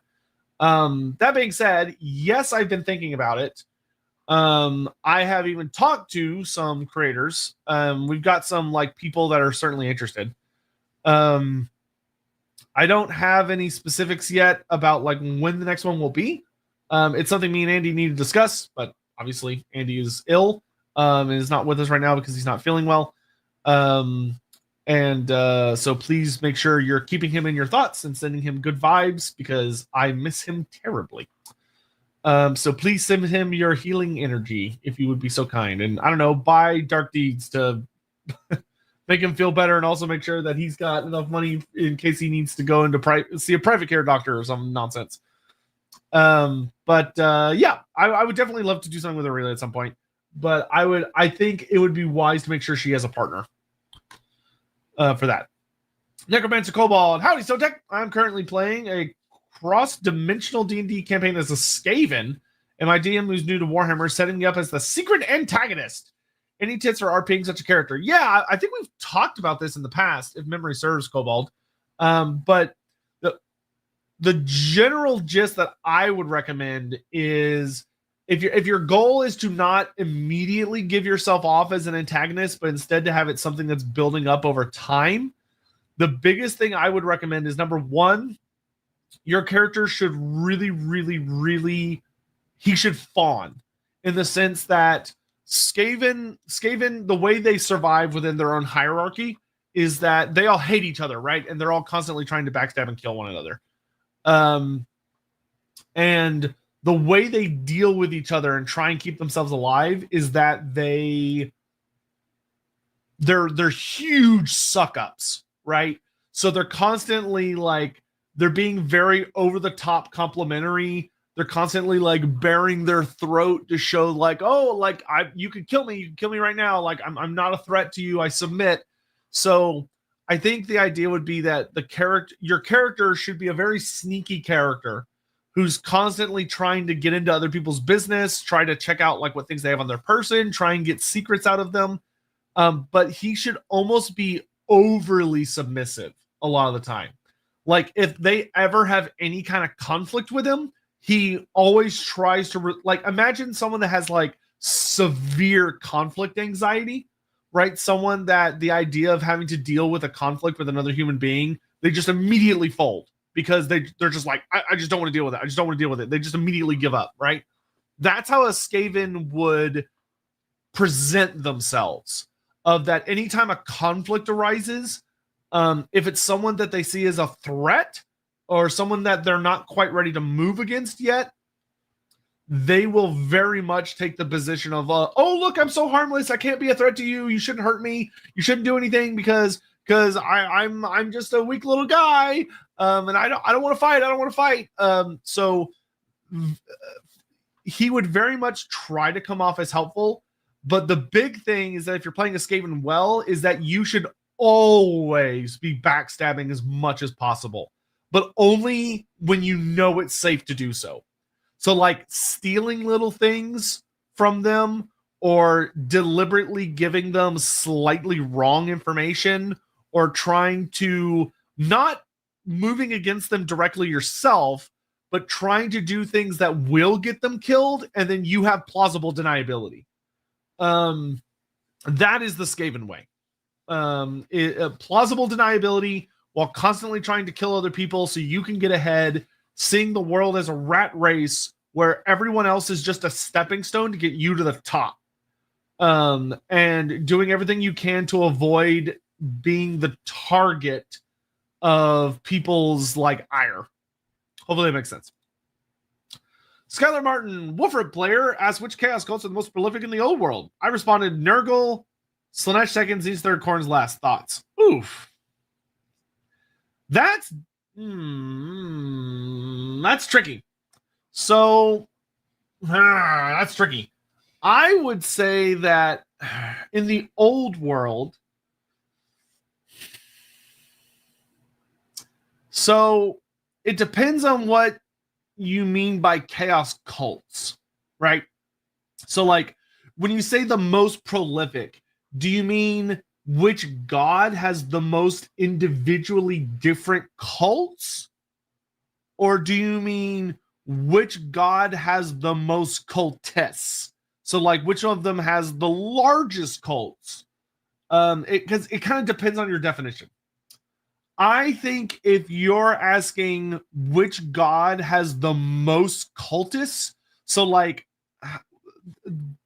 combining how like their largest cults with a bunch of little small cults, I would say Tzeentch is probably number one. Tzeentch probably has the most amount of cultists in the old world. I would say second would probably be Nurgle. Third would be Slaanesh, and fourth would be Khorne. Khorne's definitely last place. Khorne is, regardless of what system you're using, Khorne is last place. Khorne cults are fairly rare and tend to only exist in unique circumstances. Slaanesh cults tend to thrive in high civilization scenarios. So places where there's a lot of wealth, a lot of opportunity for excess, right? So a lot of wealth, a lot of nobility, a lot of artists, musicians, culture, significantly high culture places are going to deal with much more Slaanesh problems. Places where people get bored. Obviously, you'll have Slaanesh cults that exist outside of that, but they tend to be more rare outside of those scenarios. Tzeentch cults are going to show up anywhere where people want change. Anywhere where people desire for circumstances to be different, which is like describes humanity to a T. Nurgle tends to be much more predatory on specific circumstances. So taking advantage of despair, taking advantage of disease and outbreaks and people driven to extremely desperate situations. So Nurgle tends to have more of like a rise and fall depending on circumstances. But I would say generally speaking, it's Tzeentch, Nurgle, Slaanesh, Khorne. CEO of Necromancy. Hi, Sotek. I was wondering if there are Dampeders in Warhammer. If not, could they work in the setting? I'm going to be honest, I completely don't remember what a Dampier is. Sounds familiar. Sounds like Witcher something. You can type it in the chat and I'll see it because I am watching the chats. Oh, Javier, thank you very much. Appreciate that. I cannot remember what it did. Oh, half human, half vampire. Does that exist in Warhammer? No. Could it exist in Warhammer? No, but yes, it theoretically could. Possibly. It would be very unique. Because what you would, to become a vampire, by textbook definition in Warhammer, you must be undead. You have to be dead, right? So in order to be a Dampier, or a half vampire in this case, you would need someone to have the functional abilities of a vampire and need to feed on blood, but they would have to be alive, right? So they would need to be alive, but require blood to exist. And if they're truly half vampire, it would need to relate to the vampiric curse, right? So like receiving a blood kiss in some way, shape, or form. So having someone that is functionally half human, half vampire, super easy, barely an inconvenience. A lot of mutations can cause that, or various conditions.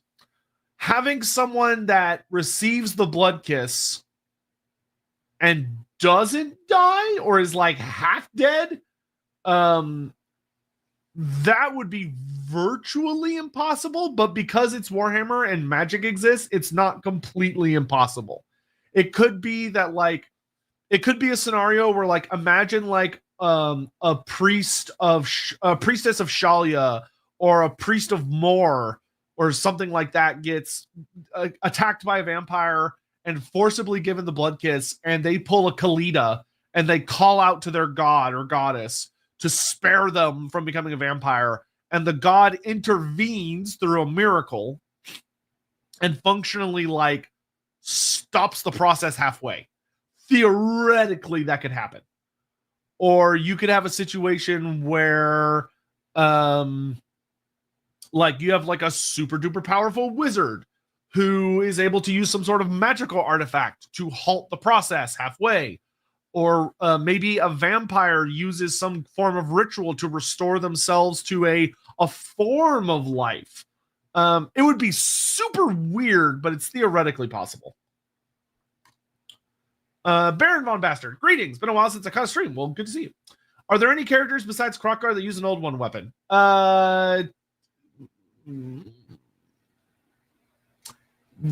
Not named characters, but yes. Well, okay. So technically, there's a bit of a there's a bit of a weird gray zone here with like Nakai. So Nakai the Wanderer, the big first generation Kroq character, never had a playable profile in a White Dwarf magazine or a tabletop army scenario, right? Like an army book or anything.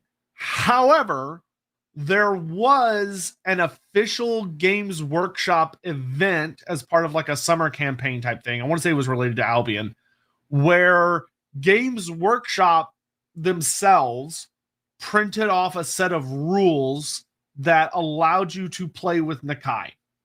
And he had tabletop rules, and one of the things that he had was he had the Sacred Blade of Quetzal, or Quetzal, technically, which would be a weapon of one of the old ones, because Quetzal is one of the old ones, who is fairly well related to Nakai. But whether or not that's canon is very hard to say, because I know like Creative Assembly does not seem to consider that canon, because I have argued with them, not argued, but I've poked them a lot about whether we could have the Sacred Blade of Quetzal for Nakai as that like weird weapon, that weird mace thing he has, being like, hey, could that be like the sacred weapon of Quetzal? And they're like, yeah, and they've never done it.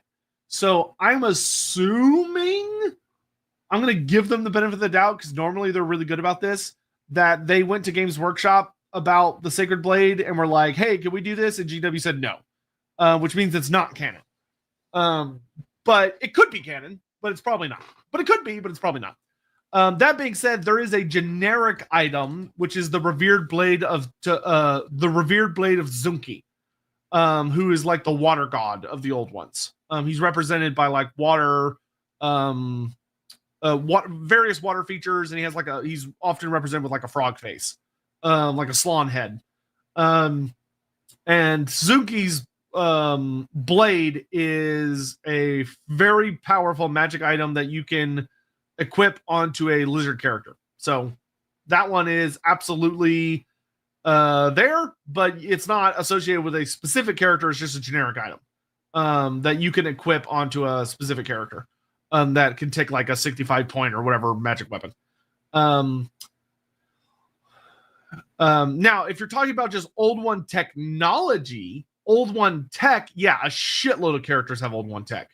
Any Amazon will have Old One tech. A lot of the Lizardman characters wield Old One tech. But if you're talking about weapons that were specifically wielded by an Old One, the only two we know about for sure are the revered spear of Tlanksha and the revered blade of Zunki. And then, if you consider it canon, the Sacred Blade of Quetzal. All right, Sprite Apple. Do the Tomb Kings do diplomacy with other factions? Is there any kind of treaties with others, or the scene is nothing more than evil undead? So this depends. Most of the time, the vast majority of the time, the Tomb Kings are treated by the writers as evil undead. They are. I mean, they're not evil. They're more. They tend to be very isolationist, and they hate the living. However, within the lore, we have several instances of the Tomb Kings working side by side with other factions against a mutual enemy. So some very well-known examples are, there was an incident when like a big demon portal opened, like a big storm of magic was drawn to the Black Pyramid of Nagash, and it caused like this giant wave of demons to come pouring out in Kimmery. And Cetra was fighting this big army of demons. The High Elves show up. And Cetra allows the High Elves to fight alongside him. And the High Elves and the Tomb Kings team up against the demons, and they beat them. And they leave on reasonably decent terms. Cetra is not like particularly nice to them. But he doesn't like attack them or backstab them or anything. You know, they help, and then everybody goes their separate way. There is King Tutankhamun, which King Tutankhamun is a king of Nubis, I think. It's like the most northeastern city without crossing over the World's Edge Mountains. And according to most lore, including modern lore, there are a bunch of humans that live there.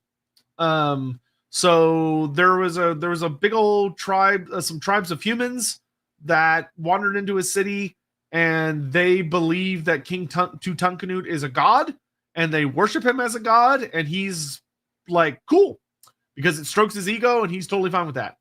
And so he allows them to live in his city. So it is a city where the living live alongside the dead, which is super cool. And that is still canon. Last I checked. So, are the Tomb Kings capable of diplomacy? Absolutely, yes. Do they do it? Virtually never. And it's mostly because the writers, I would say most of the time it's the writers don't want to deal with the weird ramifications of having the Tomb Kings like talk to other people. The Tomb Kings tend to be treated much more like a very mysterious, vague threat in the land of the dead that a lot of people don't believe is real, but it is. If you go there, the dead walk the sands at night. They walk the dunes in the moonlight. So they don't talk to many people, but there are definitely individuals they talk to. So they're capable of diplomacy, but not that many nations seem interested in talking to them. And to be fair, there is very, very little that other nations can offer the Tomb Kings because they don't really want anything that anybody else has. The Tomb Kings are far more interested in spending their time restoring what they had to its former glory, which they have the materials to do so. It just takes time and effort. And nobody out there can like restore Nehekhara to what it once was.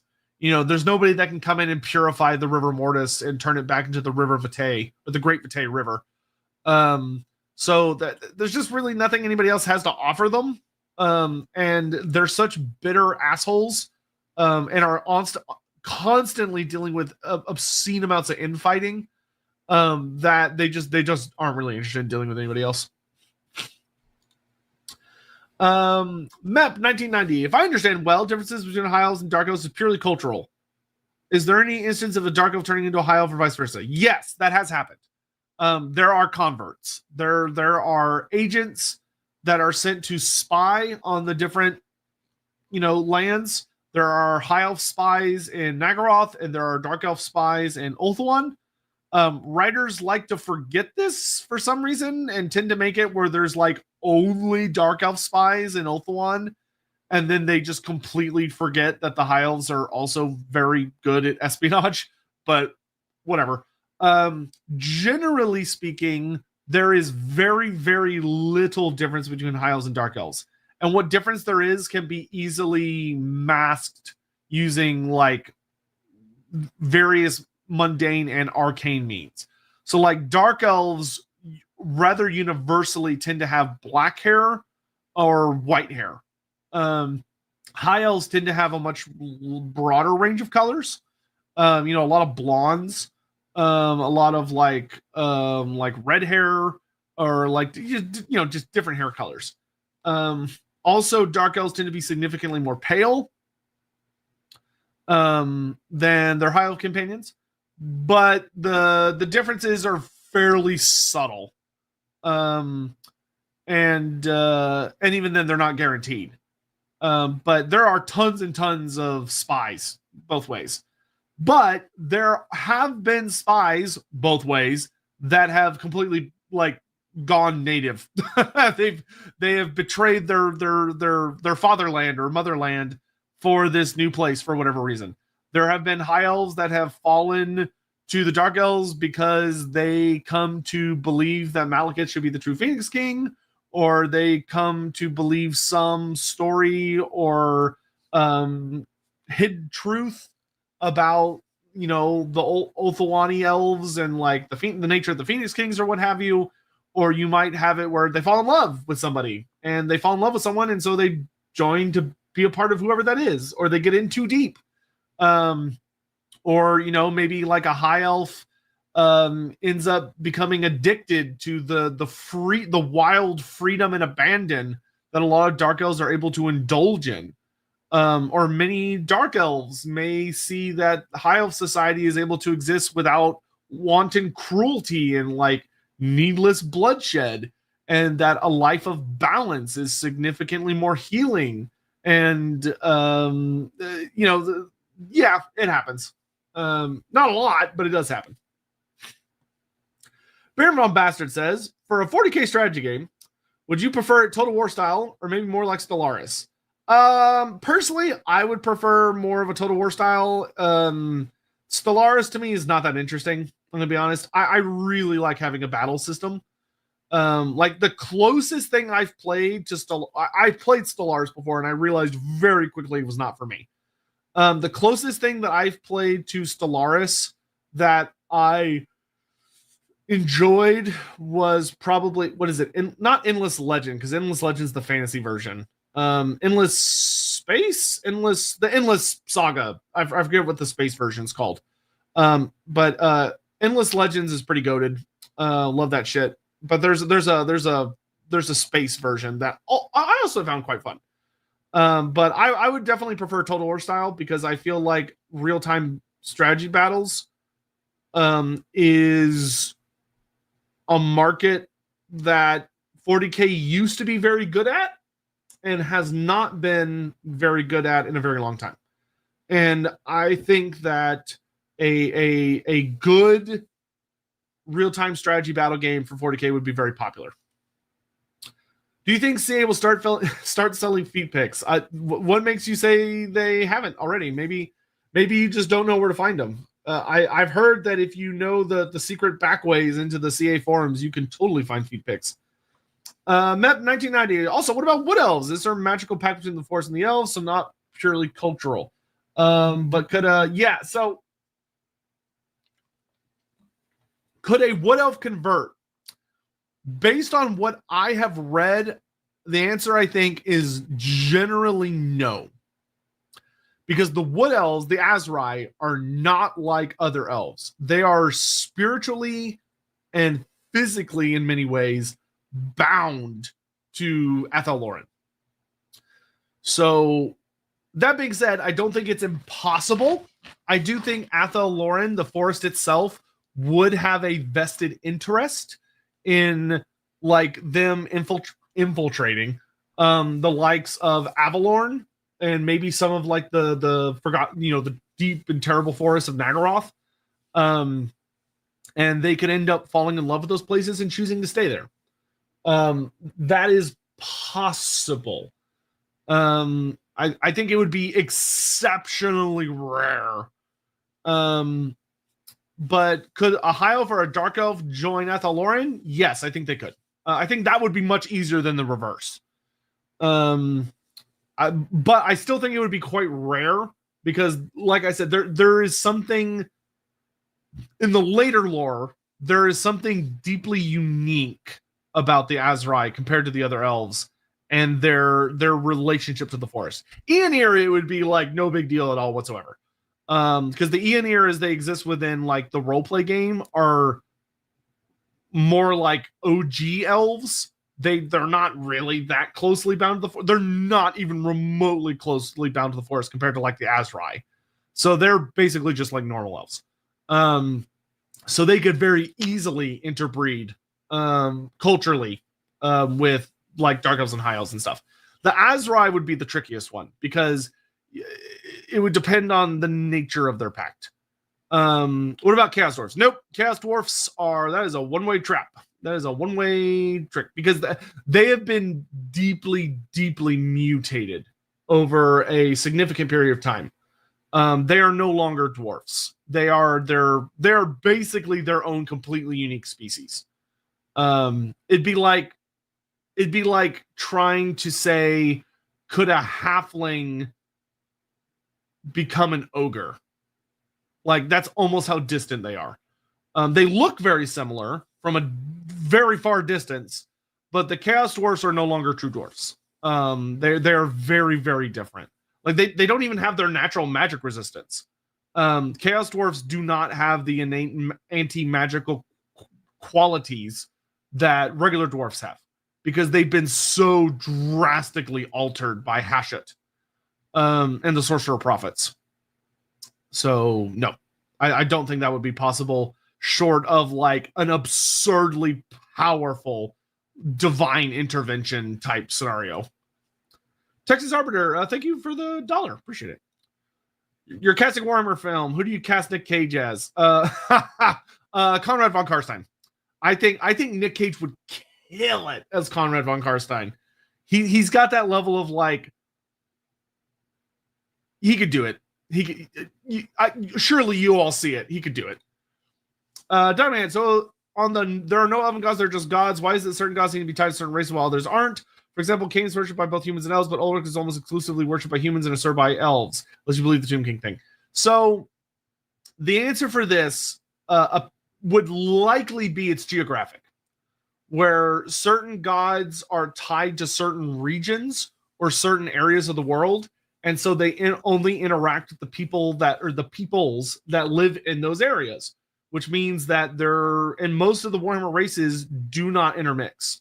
So they're going to be interacting with elves because elves are who live there, or they're going to interact with humans because humans are who live there. Or there are specific cultures that will interact with them because they have influenced that culture over a long period of time. And so the culture like acknowledges them as a god, but nobody else does because that god isn't relevant to what they're doing.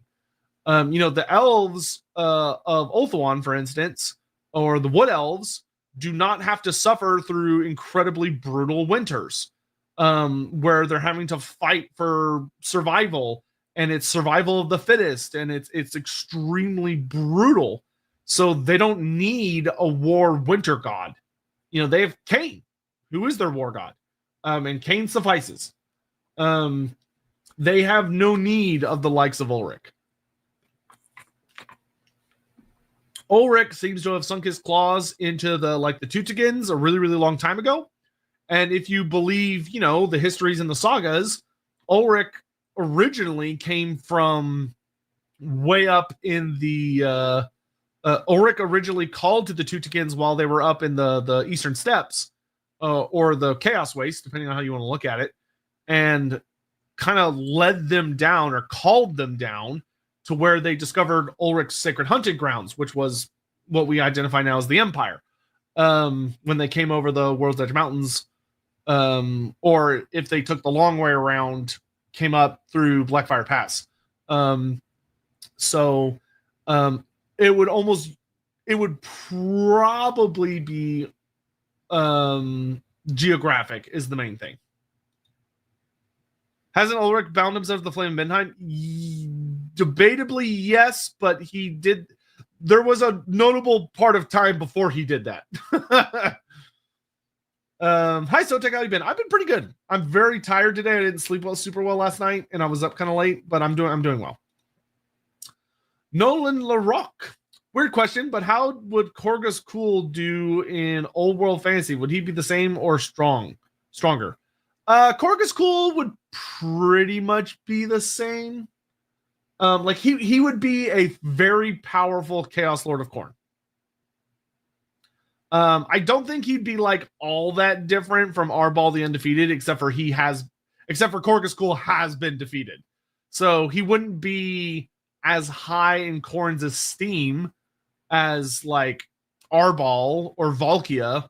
But he would be a pretty powerful Chaos Lord of Khorne. I mean, he's got a fucking demon hound. He's got a flesh hound puppy as a pet, that fights alongside him and stuff.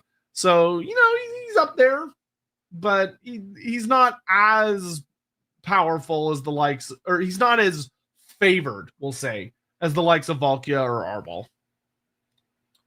Kolbo Nosferatu Zod would absolutely do well for himself as a disciple of Abhorash, but I think Abhorash would despise him all the same. That is very likely. That is extremely likely true. Matt, clarification. What is the nature of Chaos Dwarves versus Dwarfs? Okay, so first of all, when we're talking about Warhammer Fantasy, we say Dwarfs with an F, so it's DWARFS. We don't do Dwarves with a V. That is Tolkien or other fantasy settings. In fantasy, we keep the F. We have Dwarfs, Dwarfin, and Dwarf. We don't do Dwarves or Dwarvin. We do Dwarfin. But for some reason, any chance one turning into the other. Okay, so Chaos Dwarfs have been deeply, deeply, deeply altered and mutated over the course of thousands of years, or at least centuries, but definitely thousands of years by this point, and to a completely distinct species that mutate pretty straightforwardly. But all Chaos Dwarfs have tusks. So they have these big tusk teeth that come out. They have much greasier black hair, and they are able to resonate with and utilize magic without just immediately turning to stone. Regular dwarfs have none of those traits. Regular dwarfs are deeply resistant to magic. So if you attempt to use a spell on a dwarf, it is probably not going to work. Like it just won't. Like if you shoot a fireball at a dwarf, more than likely it's going to bounce. Like it'll hit the dwarf. You'll see the dwarf go like woof, and then they'll just walk out of it without being affected whatsoever and be like, ah, fuck you. Chaos dwarfs do not have that innate magic resistance. They've lost that because of how Hashit has corrupted them. So could a dwarf turn into a chaos dwarf? No, not realistically. Now, does that mean it's impossible? No. A dwarf can fall to chaos 100%. So in that case, he would be a dwarf that has fallen to chaos, but he would not be a chaos dwarf. He would not be a Dawizar, right? A fire dwarf is what that kind of translates to. Dawizar are a unique subspecies. If a regular dwarf fell to chaos, he would simply be a dwarf that fell to chaos, and he might mutate, but his mutations will be unique. He's not going to evolve into what we consider a chaos dwarf. He'll be his own thing. He'll be a mutant. Can a chaos dwarf lose their mutations? No. It is completely impossible outside of the most obscenely powerful divine intervention in existence. But there has never been an instance of that happening. And it is virtually impossible. Not completely impossible, because magic and gods are a thing. So there is a 0.0000001% chance that it could theoretically happen. But realistically, no. Can a chaos human turn back from chaos? Yes, it depends on what you mean by that. Could a mutant have their mutations cured? Theoretically, yes, it is possible. It would take an incredible amount of power. It would take either an obscenely powerful ritual, which would come at a deep and terrible cost, or it would require a significant divine intervention. But it is theoretically possible. Now, can a human that has fallen to chaos turn away from chaos and like turn against chaos and be like, fuck chaos, I'm going to fight for myself and all that stuff? Also theoretically possible. We saw this with the Iron Reaver. I can't remember his name. I always forget his fucking name. From the Siege of Volganov. He was like basically an Everchosen, but he somehow through weird narrative stuff managed to get that powerful without like selling his soul. He like somehow managed to find a loophole or something.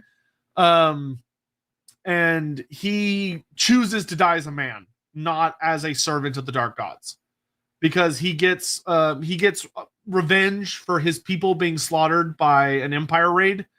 And after he gets his revenge, he takes off his helmet, throws it on the ground, renounces the dark gods, and says that, you know, he wants to die and go to the halls of his ancestors because he follows ancestor worship, and he does not wish to die a slave to darkness. And then he is killed.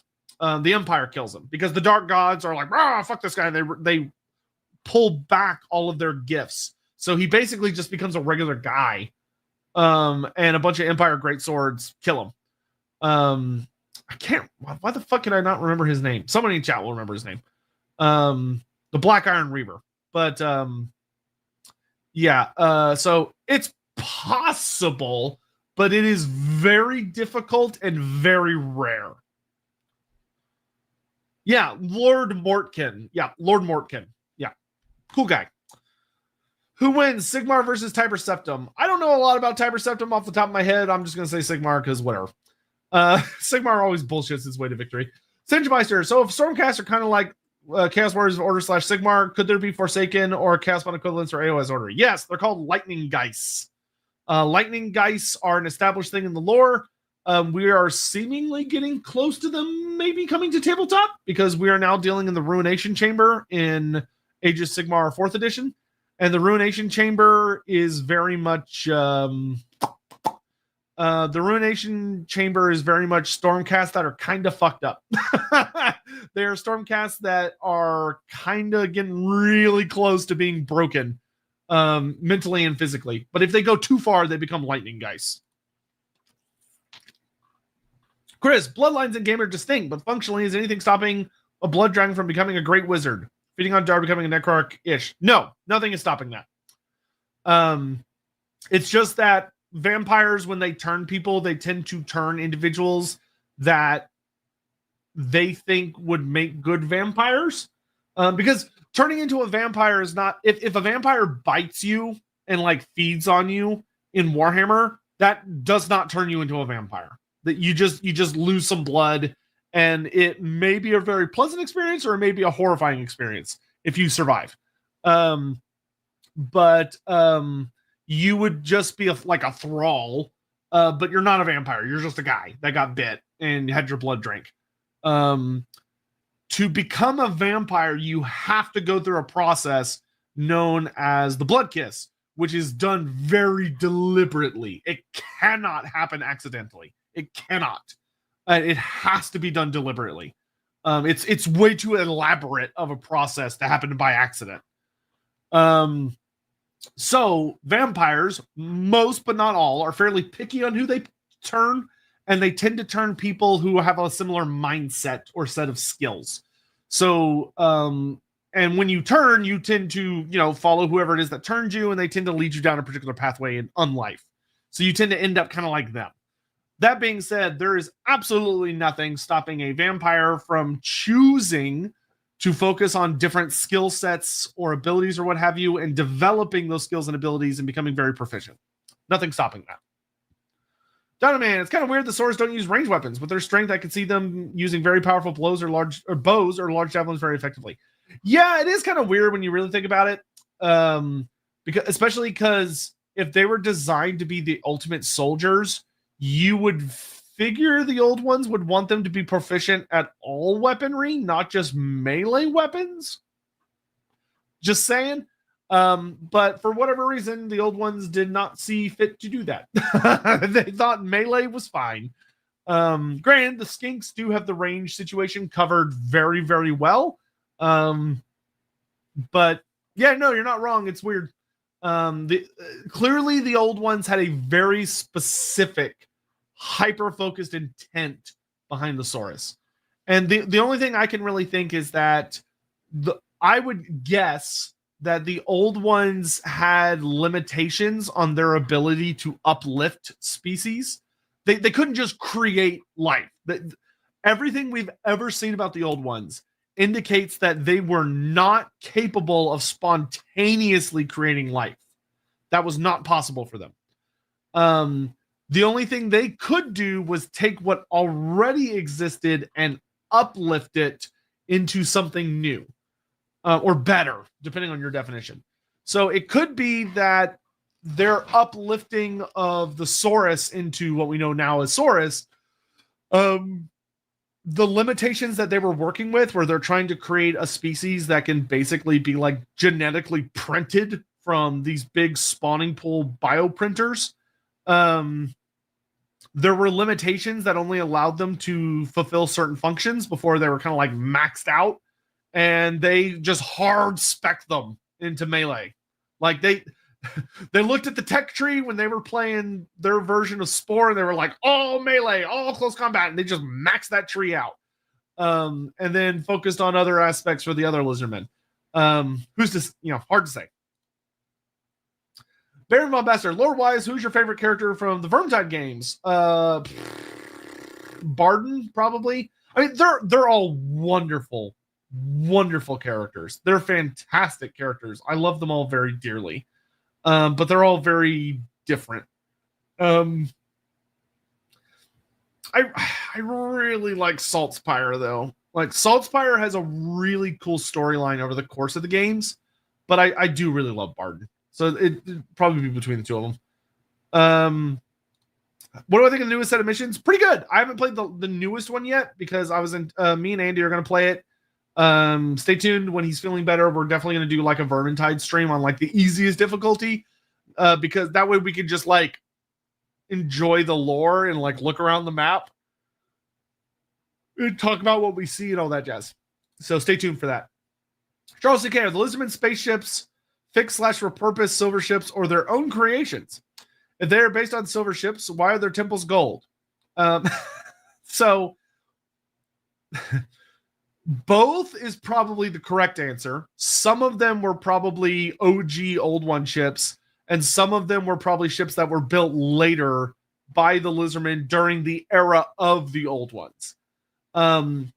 If they're all based on silver ships, why are their temples gold? So, I mean, they might have just painted them gold, or maybe the outside areas that were exposed to the elements were gold. The Lizardmen, the reason the Lizardmen actually use gold in the setting is because gold is significantly more resistant to the weathering effects of Lustria. So like all the humidity and the rain and all of that stuff that would be really disastrous for other material. Gold is remarkably good at surviving and not like tarnishing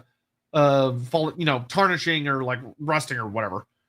Yeah, hopefully that helps. Dominic Lynch, how does the old world sustain so many monsters? That puzzles me. That's not deer/boar. What are they? If there's no info, they could use late Pleistocene Eurofauna to fill the gap, like bison, giant deer, or Merrick's rhinoceros. So the Warhammer world is a very, very complex place. With a lot of creatures, many of which are from real life, our real world, and many of which are, of course, fantastical.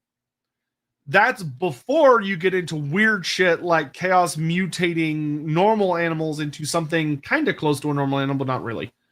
Cole Patterson, also, thank you very much for the 2 months, dude. I really appreciate it. So what do monsters eat? They eat each other. They eat people. They go into villages and attack and feed on them. They eat greenskins. They eat beastmen. They eat random fauna. There's like pretty much every mundane creature you can think of that's existed anytime in the last like 2,000 years in our world probably exists actively in Warhammer Fantasy. That being said, when you're dealing with megafauna, so like larger beasts and creatures like that, you are generally looking at not the old world.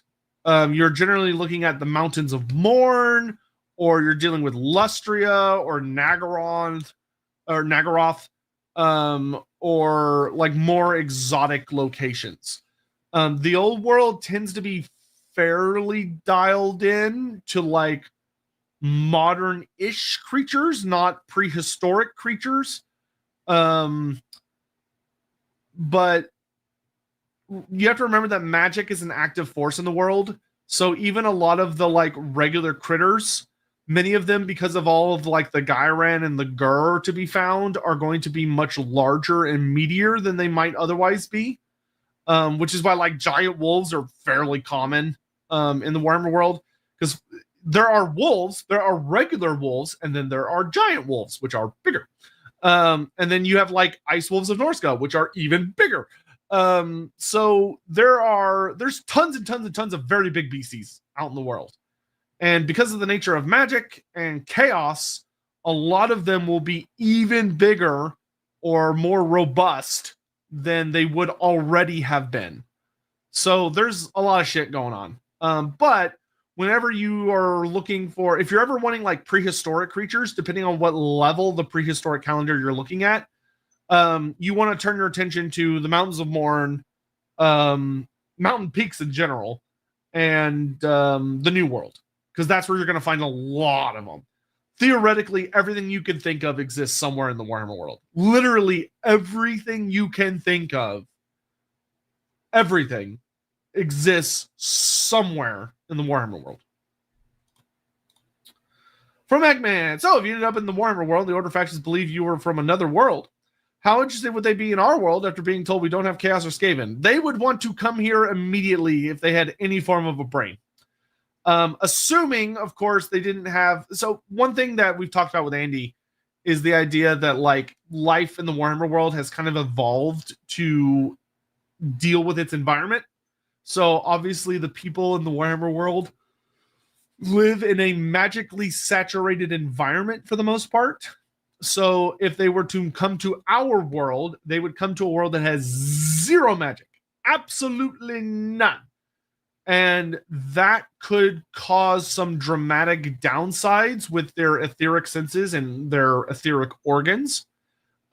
Because there is like a very literal connection between their soul and the ether that fuels what they are that would be severed. And theoretically, if that were to happen, that would be really bad. It'd be like them coming here and they would potentially be basically getting like a part of their brain cut out without anybody realizing it until it was too late. I think the safety in the industry and from their perspective, the magic of our world through the technological marvels of our science would be incredible. You know, the idea that humanity is the top dog, we have no natural predators and we have no unnatural predators because life here is very mundane, would probably be extremely enticing. It would kind of just boil down to, could they come to our world without suffering dire consequences? If the answer was yes, I think as many of them would move as physically possible, because our world is so much better than their world. Sandmeister, Arbiter Ian might be good for 40k versus Wolfrup. Duly noted. Callantier, the Mortal von Karstein line could be considered Dampiers. Supposedly, due to blood magic, they have all managed to get a Vladiboy despite being human. They all have an intrinsic link to Dar. That's a reasonable argument. That is a reasonable argument that the many of the noble lines of Sylvania have been like irrevocably changed based on like all of the dark magic that they've been exposed to and necromantic nonsense and vampires and all that jazz. So it's made them like, as humans, more predisposed to essentially vampiric corruption in a sense. It's a reasonable argument, I would say. Darius Rose, still trying Monster Hunter Wilds? No, I haven't touched it since the last stream we did. I want to, but there's so many other things I want to do too. And it's just not super high on my to-do list, but like, goddamn, so many games. Stellar Rising, the Tsar Nagrin episode was one of my favorites. I go back to it pretty often. Any plans for more Chaos Wars on Lorebeards? Yes, eventually. We hit a lot in that episode. Like, that was one of our best episodes, in my opinion, in the sheer amount of things we were able to cover, because it ended up being a little less of a Tsar Nagrin and almost more just like a everything about the Chaos Wars stream. I think we would definitely love to come back and do like a full stream on like the Kadai. Maybe do a full stream on like, you know, more cultural aspects of the Chaos Dwarfs. So maybe like the Black Fortress and the Tower of Gorgoth and stuff like that. There's definitely some more we could explore. Absolutely. So Panza, personally, I don't think the Total War battle system would work for 40k. I think something like Warno/Steel Division would be better, although way more complex. I don't know what that is, but sure. I deeply believe they could pull it off. I don't think it'd be like a 1-for-1 of the tabletop, But I think if anybody could pull off a really sophisticated Total War game or a 40K game, it's the Total War guys. Though it would probably be very different. It probably would not function like a traditional Total War. It would probably be a very different experience. But if they can make the leap from a historical game to a fantasy game, as wild as Warhammer has been, I don't see why they couldn't make a leap from historical and fantasy to a sci-fi game. I don't see why they couldn't do that. Agar89, lore-wise, how scared / frustrated would the average spellcaster be if they see an opposing rune priest with an Anvil of Doom? Pretty fucking frustrated. Very, very, very, very, very, very, very few wizards in the Warhammer world would have any fucking idea what an Anvil of Doom is. Very few would have any idea what those are. Because the dwarves guard their secrets very closely. Most people have never seen one. And those that have are probably elves from like the War of the Beard, or like greenskins from that have like been a particular thorn in their side. So I don't think many would be scared initially because they wouldn't really know what it is. But I think the moment they start trying to cast magic and just nothing works, they would find it beyond infuriating. Anvils of Doom are one of the best anti-magic devices in the entire Warhammer Fantasy universe. So they would be shutting down magic left and right like absolute bastards.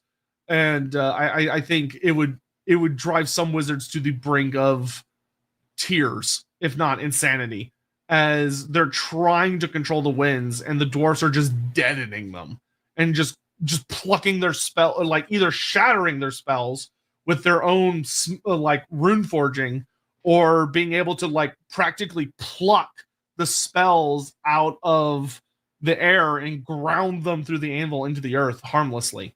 Would be very spooky. Phil, so let's say CA goes ahead and announces Total War 40K. Are there any plans for your future content? Will I cover the game? Will I cover the game? Probably. I would be surprised not to. I would 100% cover it. I don't know if I would love it. I don't know if it's something I would want to play long term. I would definitely try it because I loved Dawn of War. Like there are elements of 40K that I really hate, but there are elements of 40K I really love. I like a lot of the Xenos factions quite a bit. I just really don't like the Imperium for a multitude of reasons, that most of which have to revolve around like the writing of the Imperium. But like, yeah, I'd fucking play it. I'd try it. And if I liked it, great. I'd probably play a lot of it. If I didn't like it, then I'd play a little bit and stop. So it just depends. Phil, hey Sotek, just a friendly reminder to keep you ask Andy for those languages you created for the Total War games. Keep being awesome. Thank you. I will bother him about that. That's a good reminder. Thank you. Tech27, what is one new game you're excited for? Okay. So, I assume you mean from like Games Day or Summer Games Fest. But I'm gonna cheat. A new game that is coming out that I am deeply excited for is Metroid Prime 4. I fucking love the Metroid Prime series, and Metroid Prime 4 looks like it's going to be fucking incredible. If you're talking about Summer Games Fest, I didn't see anything that like really caught my attention. Though the new Game of Thrones, the Game of Thrones strategy game looks like it has potential. It does look like it has potential. It has very Battle for Middle-earth 2 vibes, and I really deeply loved Battle for Middle-earth 2. Like, holy shit, I loved Battle for Middle-earth 2 so much. So if that's what that game ends up being, and they have like good factions, so it's like my biggest worry for a game like that is that all the factions are just humans with like some uniqueness. So it's like, look, if you play this faction, you get humans plus 3 dragons. If you play this faction, you get humans plus this thingamajigger. If you play this faction, you get humans plus this thingamajigger. Like if like the White Walkers are a full faction and it's just this horrifying undead army with big undead monsters and all sorts of shit, I'm in. I'm super in. I'm all in. Very down. Did they show any gameplay? There's some gameplay on the Steam page, and it really looks like Battle for Middle-earth. What races have knowledge of the Chaos Dwarfs?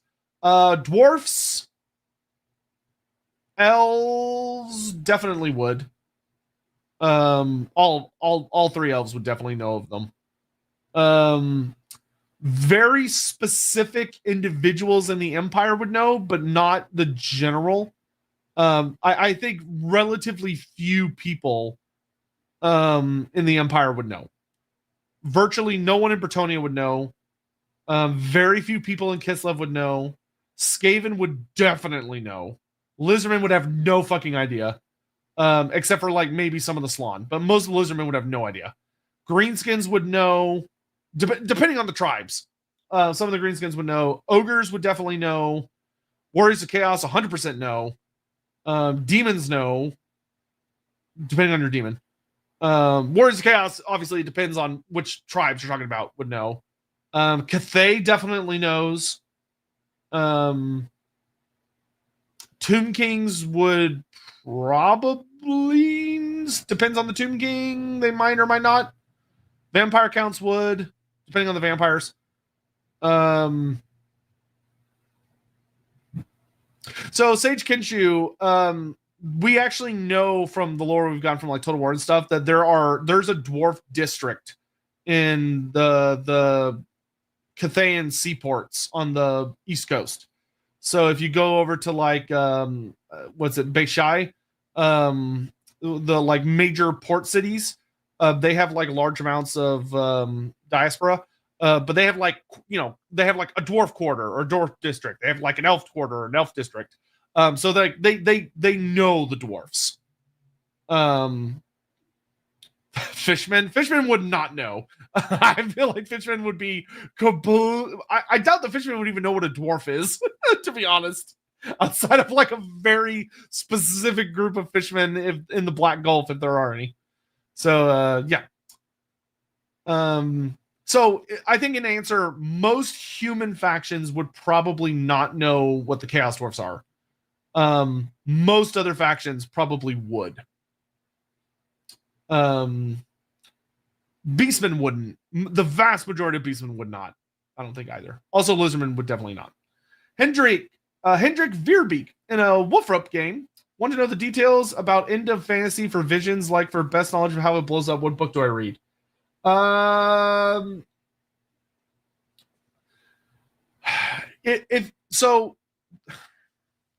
the end times is generally split into 5 pieces.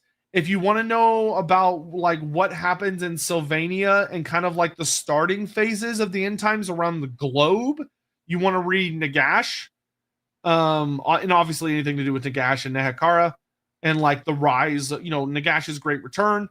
If you want to know about what happens in the Empire, generally speaking, Glotkin, and also Bretonnia. Glotkin focuses a lot on the Empire and Bretonnia. Kane is purely focused on the Elves, mostly on Ulthuan. So it talks about the Dark Elves, High Elves, and a good bit about the Wood Elves. So if you have any Elven peeps, you want to read Kane. If you're dealing with Dwarfs or Lizardmen, you want to read, or Skaven, you want to read Thanquil.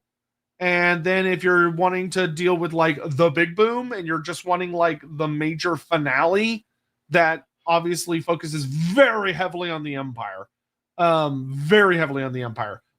it does bring about the full apocalypse, then you want to read Arcane.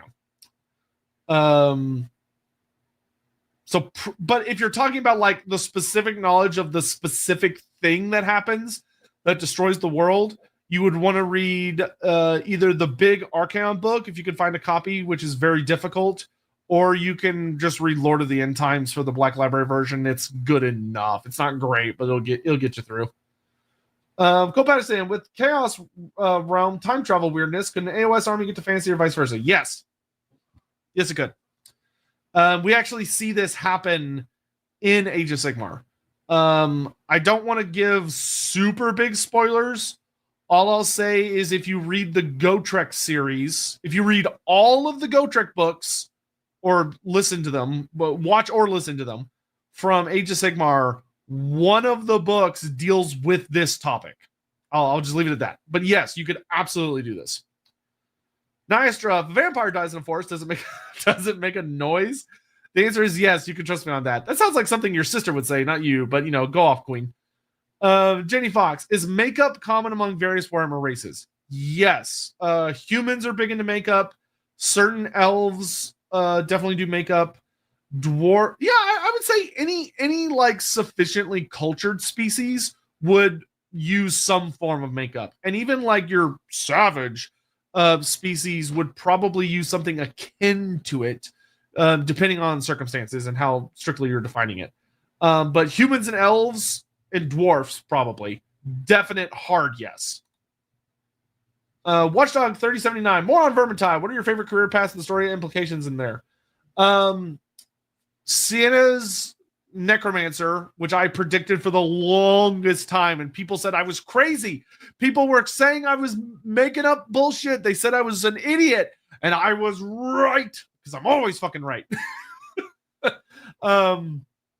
But realistically, Sienna's Unchained career I find fascinating, utterly fascinating, of delving into wizards that lose themselves to like addiction or they basically lose their fight in maintaining their identity against the wind of magic that they use. So I find that particularly fascinating. Barton's Outcast Engineer is super duper good from like a story perspective of like someone walking the path of an engineer without, being guild trained or any of that.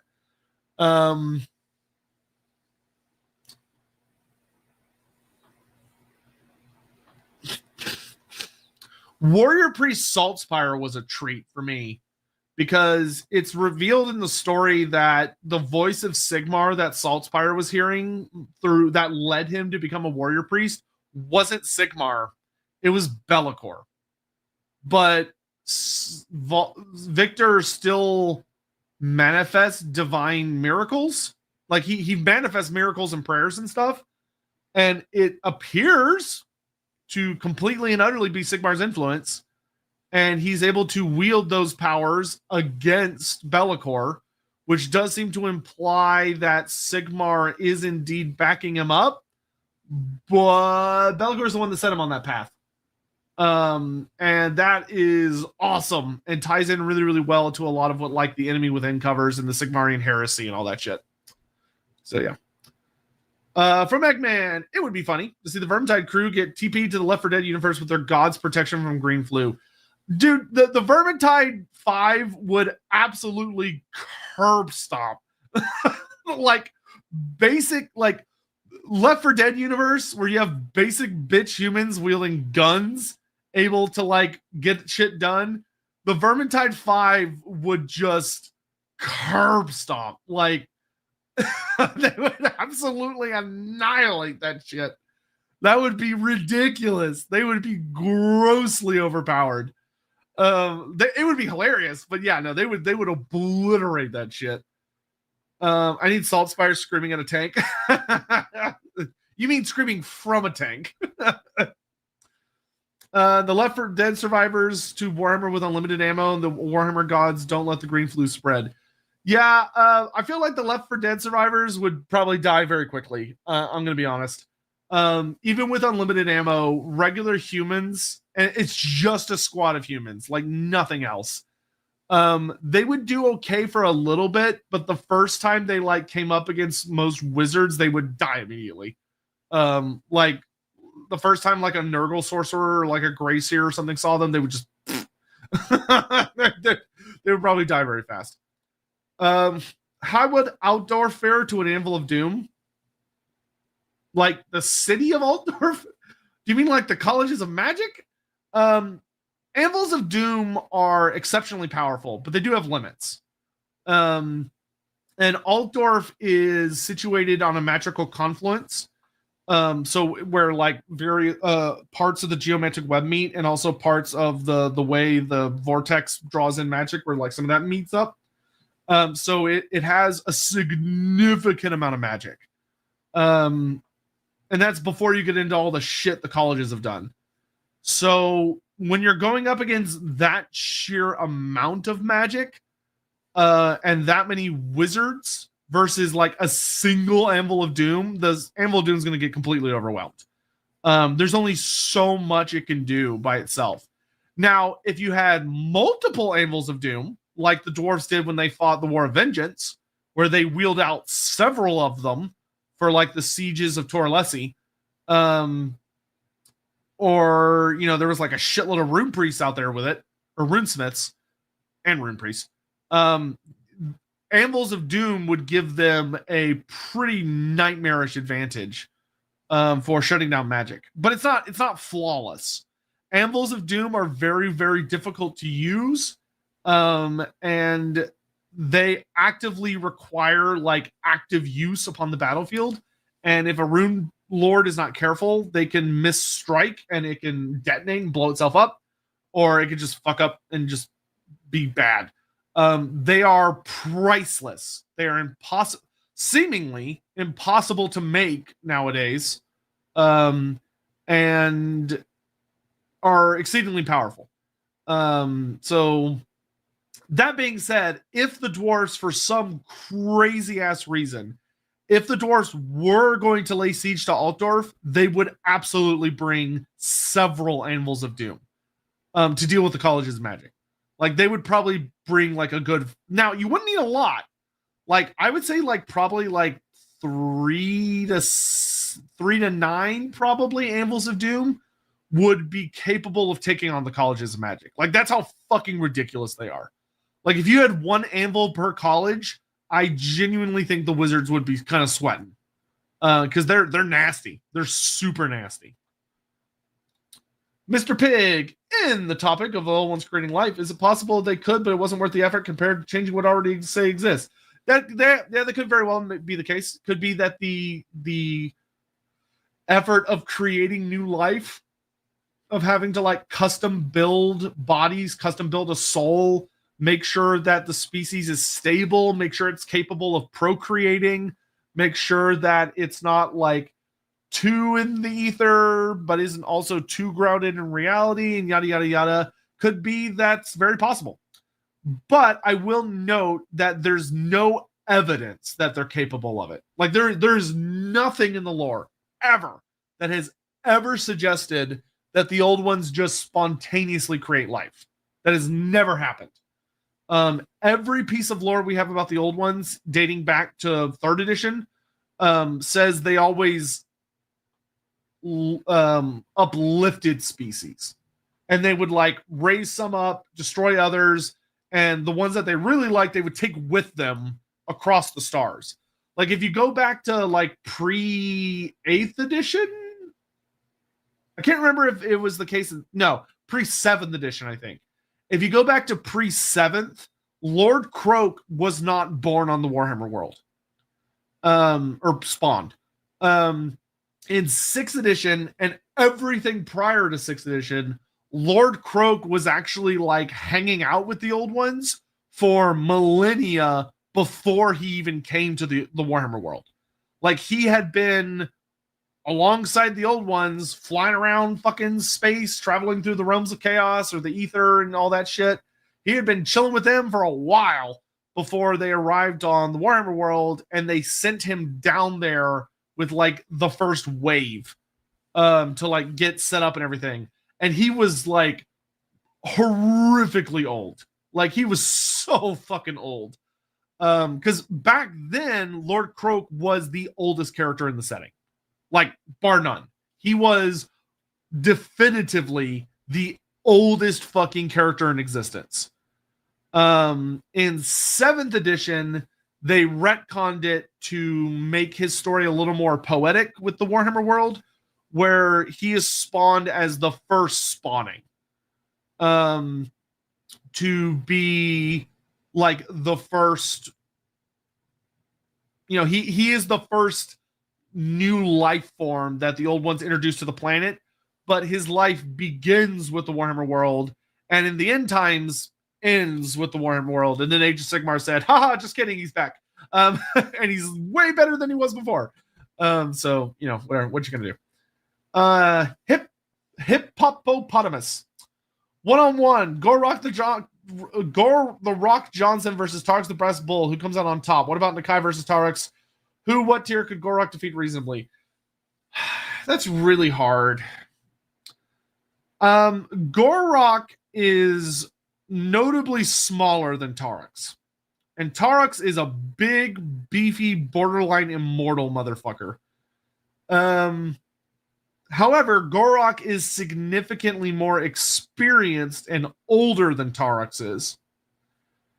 And Tarks is a character who basically has an Achilles heel, right? He's Achilles, right? Tarks is completely invulnerable and is an unstoppable god juggernaut, except right here, right at the bottom of his neck. So right here, he's got a big hole in his armor. And if something pierces that part of his body, he dies. He just fucking dies. Because you killed him.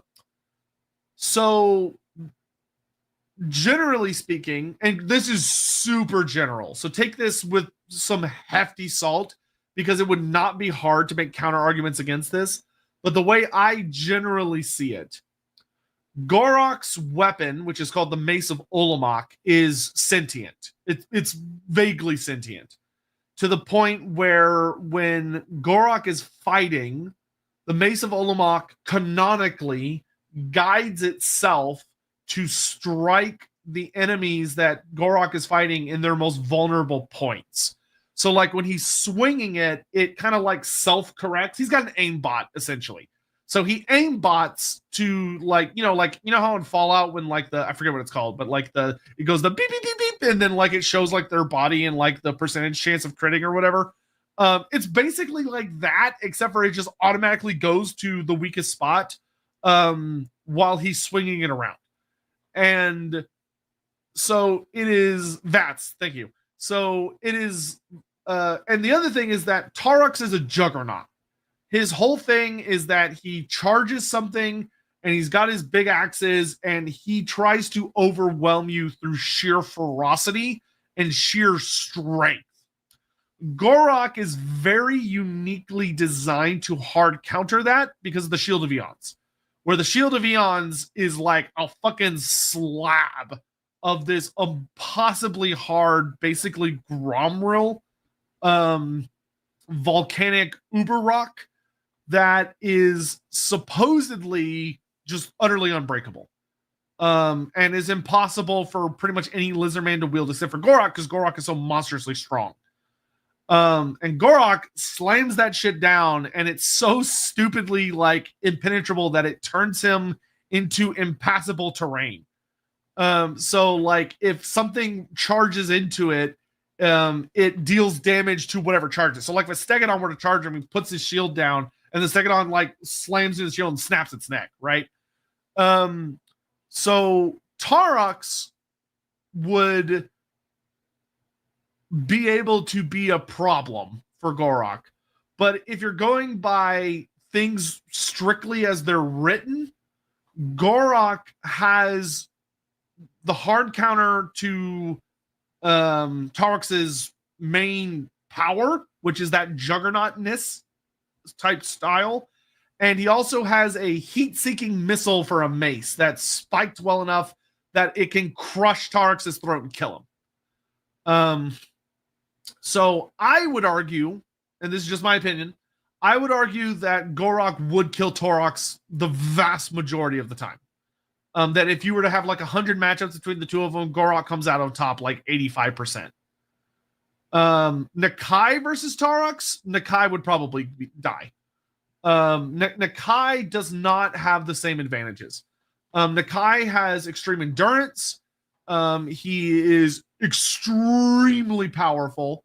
And he's able to take an absolute beating.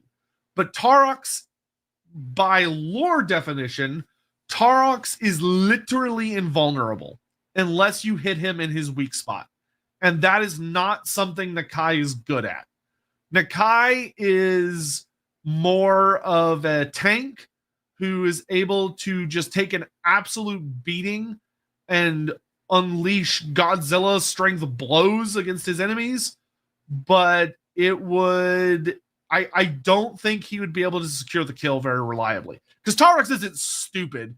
Tarax is a frenzied monster, but he knows that he has a weakness. He's not an idiot.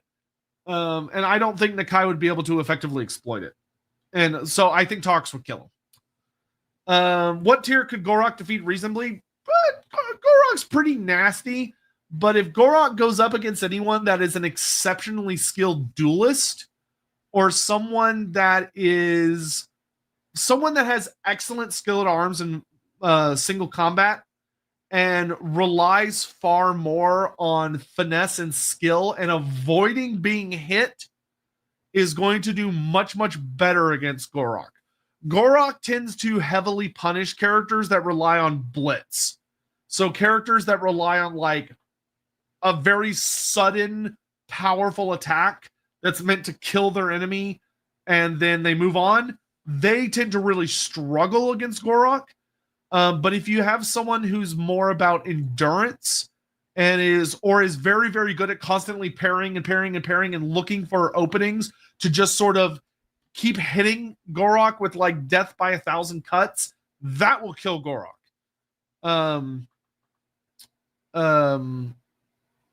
Would be probably the best way to go about it. Most wizards would kill Gorok though. Gorok's tough. So like there are several it would take a wizard that's not super powerful would struggle to deal with Gorok before he closes the gap on them. But most decent wizards could kill him fairly, not that difficult. Michael R, thank you for streaming. Thank you. Well, thank you for coming. Hope you and chat are well. Make sure to stay hydrated. My question, what is your opinion on the silliest fact about Tzeentch? Oh, what is your opinion? My favorite fact about Tzeentch.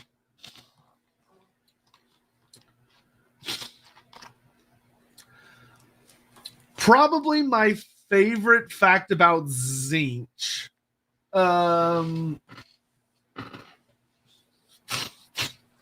Honestly, it's probably his paranoia, because it gets genuinely funny of that Tzeentch is such a paranoid dick about his own servants that he does very funny things to them in the name of self-preservation. So like one of my favorite instances is the Blue Scribes, right? The Blue Scribes. So the story behind it is that Tzeentch once upon a time, at some impossible time within the realm of chaos, Tzeentch ascended to ultimate power. So Tzeentch eclipsed his brothers and became the most powerful of the dark gods. But in doing so, he caused them to unite together against him. And they fought their way up a mountain, which he was standing at the top of. And they grabbed him and they fought him and they cast him down off the mountain. And he slammed into a peak and he shattered into like 1 billion pieces. And each of those individual pieces like scattered across the realms of chaos and into reality, which is supposedly how we got spells. That each of those fragments is a spell that is now used by mortals. And so as part of the story, Tzeentch wanted to put himself back together again so he could become all powerful once more. So, but he needed someone to do the job. And so he created the Blue Scribes, which are 2 blue horrors that ride around a disc of Tzeentch. And blue horrors are very, very funny creatures because most of them are idiots.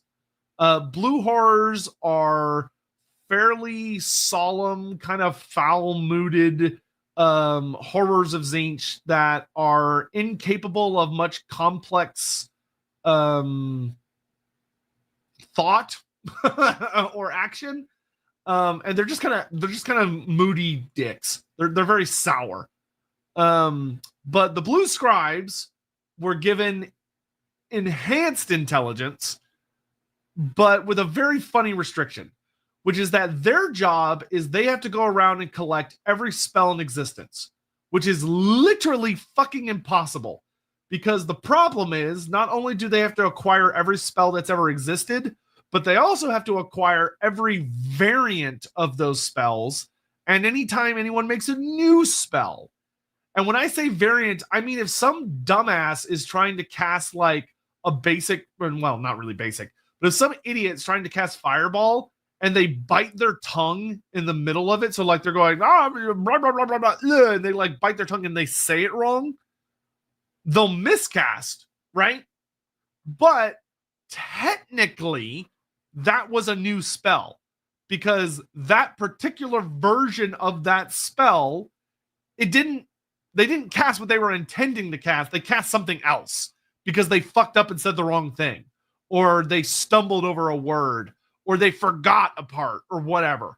So whenever anybody fucks up, that creates a new version of a spell that the blue scribes also have to collect. So they literally have an endless job. It'll never end. But despite that, Tzeentch is such a paranoid bitch that he gave them a very funny limitation, which is so their names are Ziriapt and Pitarix, because their names are an anagram, so it's backwards. One of them, if memory serves, one of them can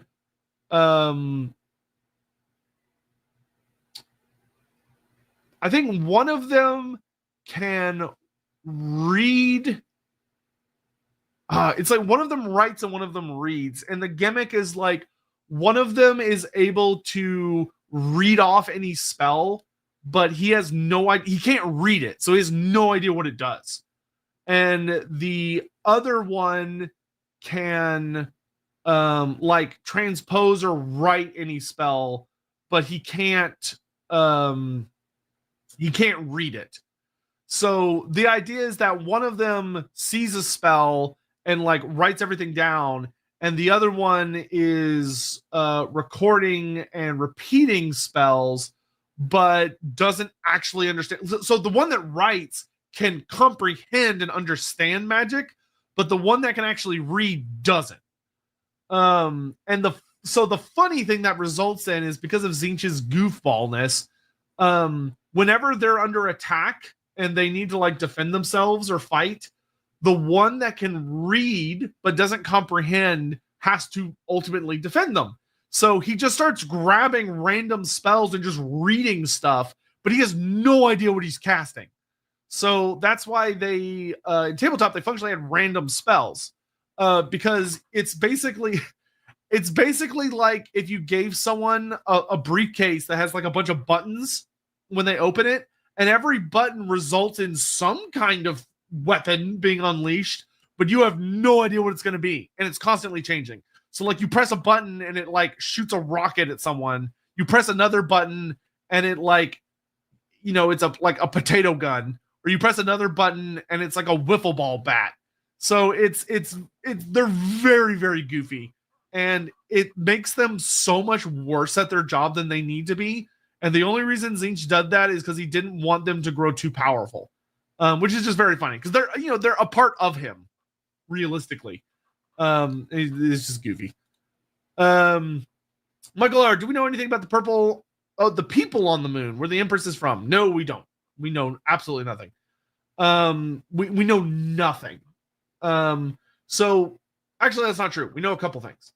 The first thing we know is that they are very, very likely heavily inspired by Far Eastern, so Chinese, Japanese, etc., mythologies about the moon, which, if you're not aware, in a lot of Eastern mythologies, there is often a heavenly court that lives on the moon in our world, in these myths, where there is like this royal blooded line that lives up on the moon.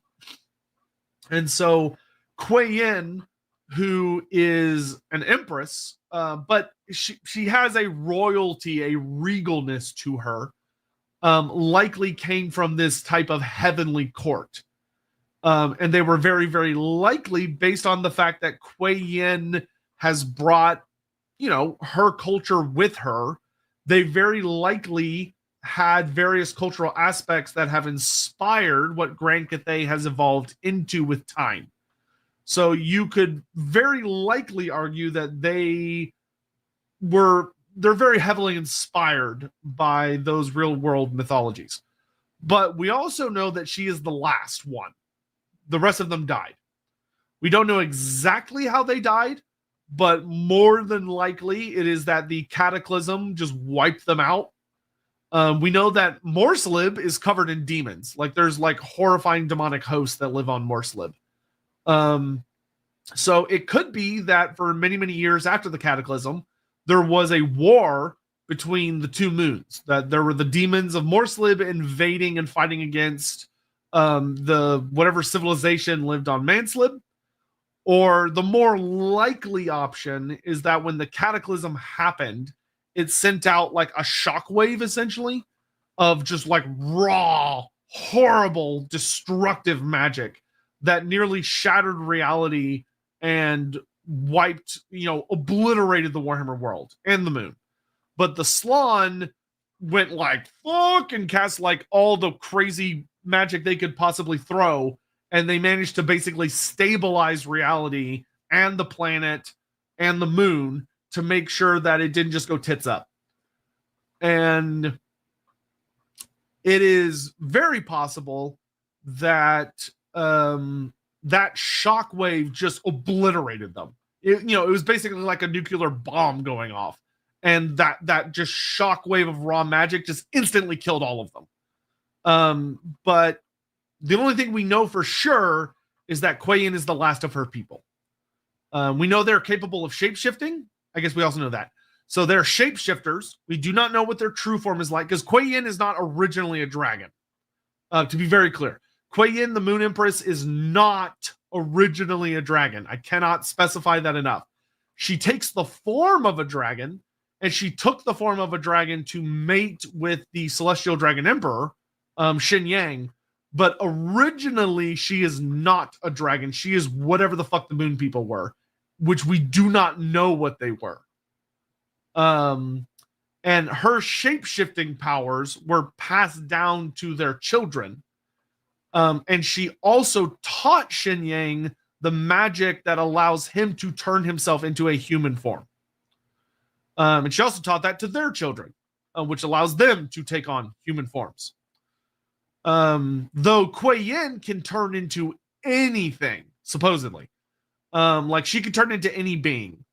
And her human forms are not limited. Like when Miao Ying turns into a human, she turns into Miao Ying the human. She can't turn into a dude. She can't talk. She can't turn into. She can't change what she looks like.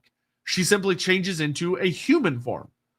Whereas Kuei Yin, the Moon Empress, can turn into anyone, anybody she wants. And maybe more than just that, she might be able to turn into animals. She might be able to turn into inanimate objects. She might basically just be the good guy version of the Changeling. Who can say? But that's all we know. We know they're shapeshifters. We know that they're all dead. And we know that they're very heavily inspired by Eastern mythology. Do the Von Karstein still use mortal servants? Yes. Yes. All decent vampires do. MEP 1990. How would you feel about an easy way to revive factions in Warhammer 3? In Napoleon told War, when you conquer a region, you can sometimes liberate a nation. I think it'd be fine as like a toggle. Like we have mods that do this really, really well. And they're very easy to implement, and they're so easy to use that even when the game gets a major update, those mods still work 100% fine. I am fine leaving it as a mod. If CA was like, hey, we're going to include a toggle, where if you toggle it on, it makes it where any legendary lord that's dead or any faction that's been killed is very easy to revive, fine. I personally don't need it, and I don't care about that kind of mechanic, but I know there are people that do. So if you want it, there are mods that do that really well. If you want it in the base game, feel free to encourage that on like the Total War forums or the subreddit. The Total War forums are probably a slightly better place for that. and get like, because Sia, reads them and looks at them and stuff. So hopefully that can help. Michael R, no question. Just thank you for your answer. Oh, well, you're welcome. Thank you very much for the support. I really, really appreciate it. You guys have been crazy today. Y'all have been absolutely fucking bonkers today. Like, considering it's just me, my stupid fat face on here. And we're not doing anything that interesting. It would have been way, way cooler, more exciting to have Andy with us. And it breaks my heart that he's not feeling well. Oh, sorry. Yotam sent me bits and apparently missed it. Went back. Oh gosh. Question here. The question was, what are your thoughts on Elder Scrolls Slodes? Do you think fishmen should have their own version of Slodes? I don't even know what the fuck a Slode is. Warhammer, or no. Elder Scrolls Slode. Ugh. Big fat slug boy. I don't think I have a super big opinion on them. I mean, they're interesting. You know what they remind me of, actually? They remind me a lot of the Lakemen. So there's a specific form of beastmen in Bretonia, which are called the Lakemen, and they live in this really nasty lake. I can't remember which one it is specifically off the top of my head, but they are a form of beastmen that have much more aquatic features. So they have more like fish or frog or slug type mutations instead of like farm animal, like your goats and all that shit mutations. So I would say that's probably like the closest thing to them. Should Warhammer Fantasy have a race of slug people? Sure, why not? I don't know where you'd put them, but I mean, generally speaking, I think most of the time my answer, if you're like, should fantasy have this thing that exists in another fantasy or mythological thing? My answer is yes, almost all the time, because Warhammer Fantasy, in my opinion, tends to be at its strongest and at its roots when it acts as a crossroads between different fictional and historical settings. So if you ever see something where you're like, oh, this exists in X, can I have it in Warhammer? Yes, you absolutely can. Now, you should try and be clever and thoughtful about how you implement it so that it fits into the setting. You don't want to force it into the setting, right? You don't want to take that square peg and be like, get in that round hole. You want to make sure that it's a natural fit. So you might have to workshop it a bit, but it can be done with all of them. Agar 89, lore-wise, how scary are greenskins in the grand sense of the Warhammer world? They are fucking terrifying. Many times it seems they are just used for comedic side effect. How screwed would a brand new Wolfrup party be if they come across an average Black Orc? Okay. So if you use Cubicle 7 rules as written, a brand new party of 4 to 6 players would probably, that has like a good mix of people. So they've got like a wizard, maybe like 2 to 3 combat focused people, and then 1 to 2 people that are more roleplay focused. They could probably kill it. It would be a little spooky, mostly because of like how tough and armored it is. But Wolfrup 4th edition tends to make a lot of its creatures overly easy to kill. So I don't think it would be all that difficult. If it was a lore accurate one, if it is a lore accurate encounter between a brand new Wolfrup group just starting their adventure and a Black Orc, the Black Orc should fucking curb stomp them. Like, it should be utterly impossible for them to kill unless they got obscenely lucky with crit rolls. Like, if they're fighting it and they're just rolling nothing but crits, they might get lucky. One of them might be like a fairly shitty archer, but he gets lucky and he shoots it in the eye socket with an arrow and, it hits its brain and kills it. I would say without crits, it should be utterly impossible for them to kill unless they do something very, very clever. So they like lure it into a trap like a really good trap of some kind, or they get it to fight some other kind of large beast or what have you.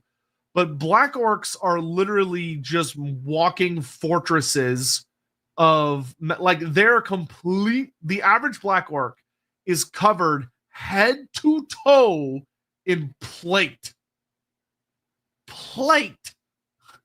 In addition to whatever shit they have on underneath it, because they'll usually have like chainmail and clothing underneath it as well. Black orcs, and some black orcs even have like fully armored helmets that have armored eyepieces as well, where like there's little holes in it as opposed to just like an eye socket. And if you're fighting one of those ones, then you're just super fucked. But a brand new green skin should be terrifying. A regular orc, to put this in perspective, a completely basic bitch orc boy, so like the most basic bitch orc you can imagine, should be deeply, deeply threatening to a regular party. If you watch LAWhammer, so Andy Law is wonderful. I love his LAWhammer campaign. For my personal taste, I think sometimes he is overly brutal. Granted, he gives out fate points much more than I think some GMs would. But he takes them away significantly more often than anyone I've ever seen. Oh my God, he chews through fate points. But if you watch LAWhammer, there's an episode where the party fights, or they see an orc fighting. Like, they're not fighting the orc. They're trying to like cross a boat, and there's orcs attacking people around them. And a singular orc is a fucking nightmare. Like, it tears through several people before it kind of gets brought down. But here's a couple of quick facts to keep in mind, right? The average orc is basically a gorilla. Like, size-wise, strength-wise, they're basically gorillas. They have fairly squat legs with kind of like a low center of gravity, but they got these huge fucking arms and these huge chests and these huge shoulders and backs, and they're really hunched over, and they got these big tusks that can easily, and like these sharp teeth that can just bite your fucking face off. Most of them are bigger than gorillas in our world. They significantly taller.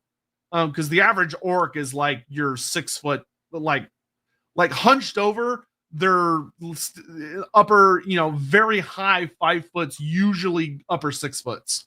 And then some of them get way, way, way bigger. The average orc, though, is extremely muscular and has significantly more muscle mass than any human. Like, you could not win a arm wrestling contest against an orc. As a human, you would need to have a dwarf, a decently strong one. Second, orcs do not register pain like any other creature does. Orcs, when they're having a good fight and they're like enjoying themselves, they're basically immune to pain because they don't register it. They're too stupid. Like, if you like stab it, there's a number of quotes in Warhammer Fantasy about that orcs are too stupid to realize they're dead. So like, an orc can be shot and like you blow its heart out of its chest, or you stab it in the eye and you stab it into its brain, and it keeps fighting because it doesn't realize it's dead yet. There's enough of it that's still operating that it just keeps going. In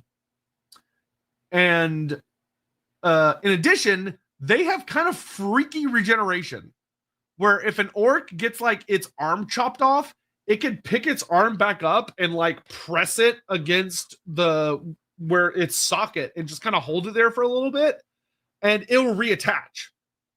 It will. Or orcs have reasonable. It's slow. They can't do it in like the midst of a battle, but orcs can regenerate. So for a regular party, like, they don't have the regenerate rule like a troll would. It's just like if you have to dramatically overkill them, or better yet, you have to scare them. the most reliable way of dealing with an orc is not to fight it, it's to scare it or to like make it bored. Because if an orc starts fighting, that is when they are at their absolute zenith. That's them in their happy place. And that is not good for you. It is much better to hide or to spook them because they really don't like supernatural things. They really don't like things they don't understand. That scares them very easily. Especially if it's like one orc. Oh, Jose, I wouldn't even do it that much. Like literally what I would say for like an orc is like if you were fighting an orc and you got a crit where you like removed a piece of them, I would probably give them a rule where like if they pick up the body part and they hold it back to the rest of their body for like 2 rounds, that they are able to basically nullify the crit. But it would take a minute. Yeah, they're horrible, dude. Orcs are horrible. And that's one orc. The moment you start having more of them, like the moment you have like 5 of them, then you're dealing with they amp each other up and they make each other stronger. They suck. Like the average party, the average party, I would say is not equipped to deal with an orc at starting off. Like fairly quickly, if there's like 6 of them and they got like a wizard, they could probably handle an orc, but it should be scary. It should be scary. Hopefully it helps. Cole Patterson, if the Moonmen were perfect shapeshifters, how do we know they aren't actually everywhere? Infiltrating our world governments. Franz is a moon man. Maybe he is. If you've actually never played The Enemy Within, there's a whole funny thing. So I won't spoil the story, but all I'll say is that Karl Franz is not doing well during The Enemy Within. He's very, very ill. And there's a very famous quote that actually goes back to the original campaign from the 1980s, where Karl Franz is literally talking about Moonmen. Granted, he's actually talking about Morslib, not Manslib, but there's a whole thing of like Karl Franz talking about that he hears Moonmen talking to him, like he hears the voices of the people on the moon, which in modern discussion is very funny. Tyrant 25. Why don't vampires hang out in the underway? No sun. Why don't okay, I thought that was a pun. I think you're asking a legitimate question. They do. There are vampires that live in the underway and do stuff down there.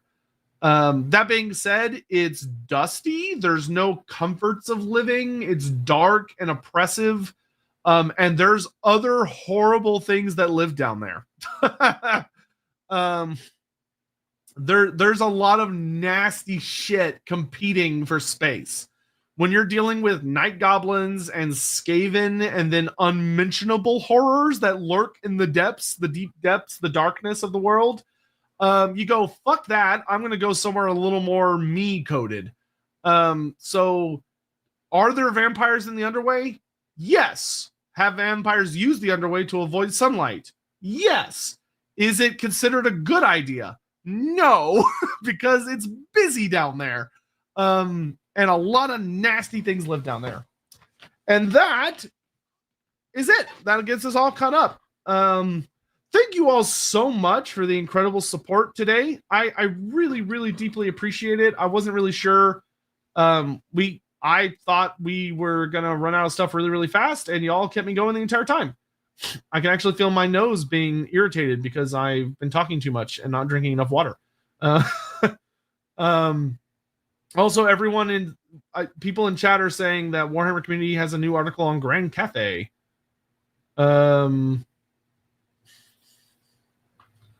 Is it under the Sunday preview?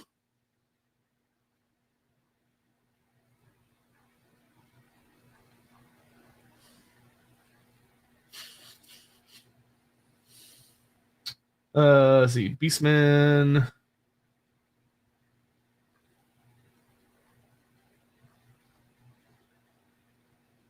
Yeah, there it is.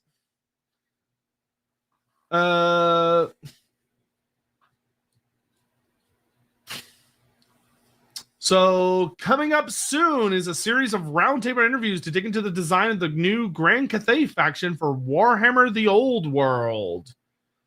Very cool. So it appears that very, very soon, probably this week, we're going to start getting Cathay goodness, which makes sense because the Beastmen come out this week. This Saturday, Beastmen come out. So Cathay's next. Wild. I am not going to have enough money. I am so poor. Oh, Donovan, did I miss your questions? I had a question about Runic Guardians and blanks that you missed. Ooh. Oh, here we go. Is there an equivalent to 40k blanks in fantasy? Blanks and mutation that makes regular people uncomfortable and makes psychers almost ill and also disrupts their psyker abilities. Yes. Yes, there are functionally blanks in Warhammer Fantasy. There are people who have something about them disrupts the winds of magic, and by doing so makes them very resistant to sorcery of all kinds, and also can make people around them profoundly uncomfortable because it fucks with their etheric senses. It's like we have a sense of balance, right? Balance is one of our senses. It would be like somebody around you fucks with your sense of balance. So like if you get within like 10 feet of that guy over there, it makes it where your sense of balance starts to go off. Like you start to be like, oh shit, like you start getting like vertigo. There are people like that in Warhammer Fantasy. They're rare, but they do exist. So yes, I would definitely say that blanks exist in Warhammer Fantasy, though once again, they're exceedingly rare. Also, a lot of Warhammer authors don't think about that, and they should. Like Lorebeards Harkon should do that to people. Lorebeards Harkon should be absolutely miserable for anyone to be around, because he is a literal like vortex sucking in magic from everything around him. For normal living people and etheric entities and vampires and such, Lorebeards Harkon should be fucking nightmarish to be around. Like he should make you feel like hell being near him, because he's literally just sucking all of the magic out of you just by being near you. And he's immune to magic. He's virtually immune to magic. Like and this, it's just an issue of the authors, I think, not thinking about what they're creating. But Lorebeards Harkon would be like a nightmare blank, who's also like super strong and horrifying and awful. Yeah, he would be awful to elves. Lorebeards Harkon, in my opinion, if Lorebeards Harkon were designed correctly, he would be a hard counter to elves. Where elves would be in absolute agony being anywhere near him. Dwarfs would be fine, but like humans would be deeply uncomfortable, and elves should be borderline dying being near him. Like they should be violently struggling. It should be textbook unpleasant. And then the other one is, how would you say Runic Guardians compared to Ushabti? My instincts say they're slower but more heavily armored / defensive. It'd be cool to have defensive hold the line type monsters infantry. I agree. So Runic Guardians, we do have some official art of Runic Guardians, and basically they are giant constructs of Gromril that have like twin axe blade hands, and they're big. They're not like gigantic, but they're definitely in that monstrous infantry category. But they're made of fucking Gromril, and they are covered in runes. Like they have a ton of runes on them in addition to the Master Rune of Awakening or whatever it's called. So the difference between them and Ushabti would functionally be a Runic Guardian would more than likely be much more durable, like hilariously more durable, because Ushabti are just made of stone. Like they're made of stone with different other like ritual components. And they are animated by divine will. They're animated by the power of the gods. or the will of the gods through the sorcery of the Nehekharans, whereas the runic guardians are animated by runes. So they would be much more stiff, they'd be much more robotic, right? They'd be much more like actual automatons, whereas the Ushabti have a sense of life to them. There's some sort of spirit, some sort of animus to them. Runic Guardians would be far more robotic and probably jerky and slow in their movements, but they would be horrifically tankier, like nightmarishly more tanky, borderline immune to magic, and just a pain in the ass to deal with. Huge pain in the ass to deal with. But there's also significantly less of them because they were very hard to make. All right, and that brings us to the end of the stream. I do need to get going. We're actually 20 minutes over time. So thank you all so much for watching. I hope you had a good time. I hope you learned some fun lore and just have a good time just chatting with us, and just had a lovely Sunday morning with me, or evening, or afternoon, wherever you may be in the world. But I do need to bounce because there are other things I have to do today.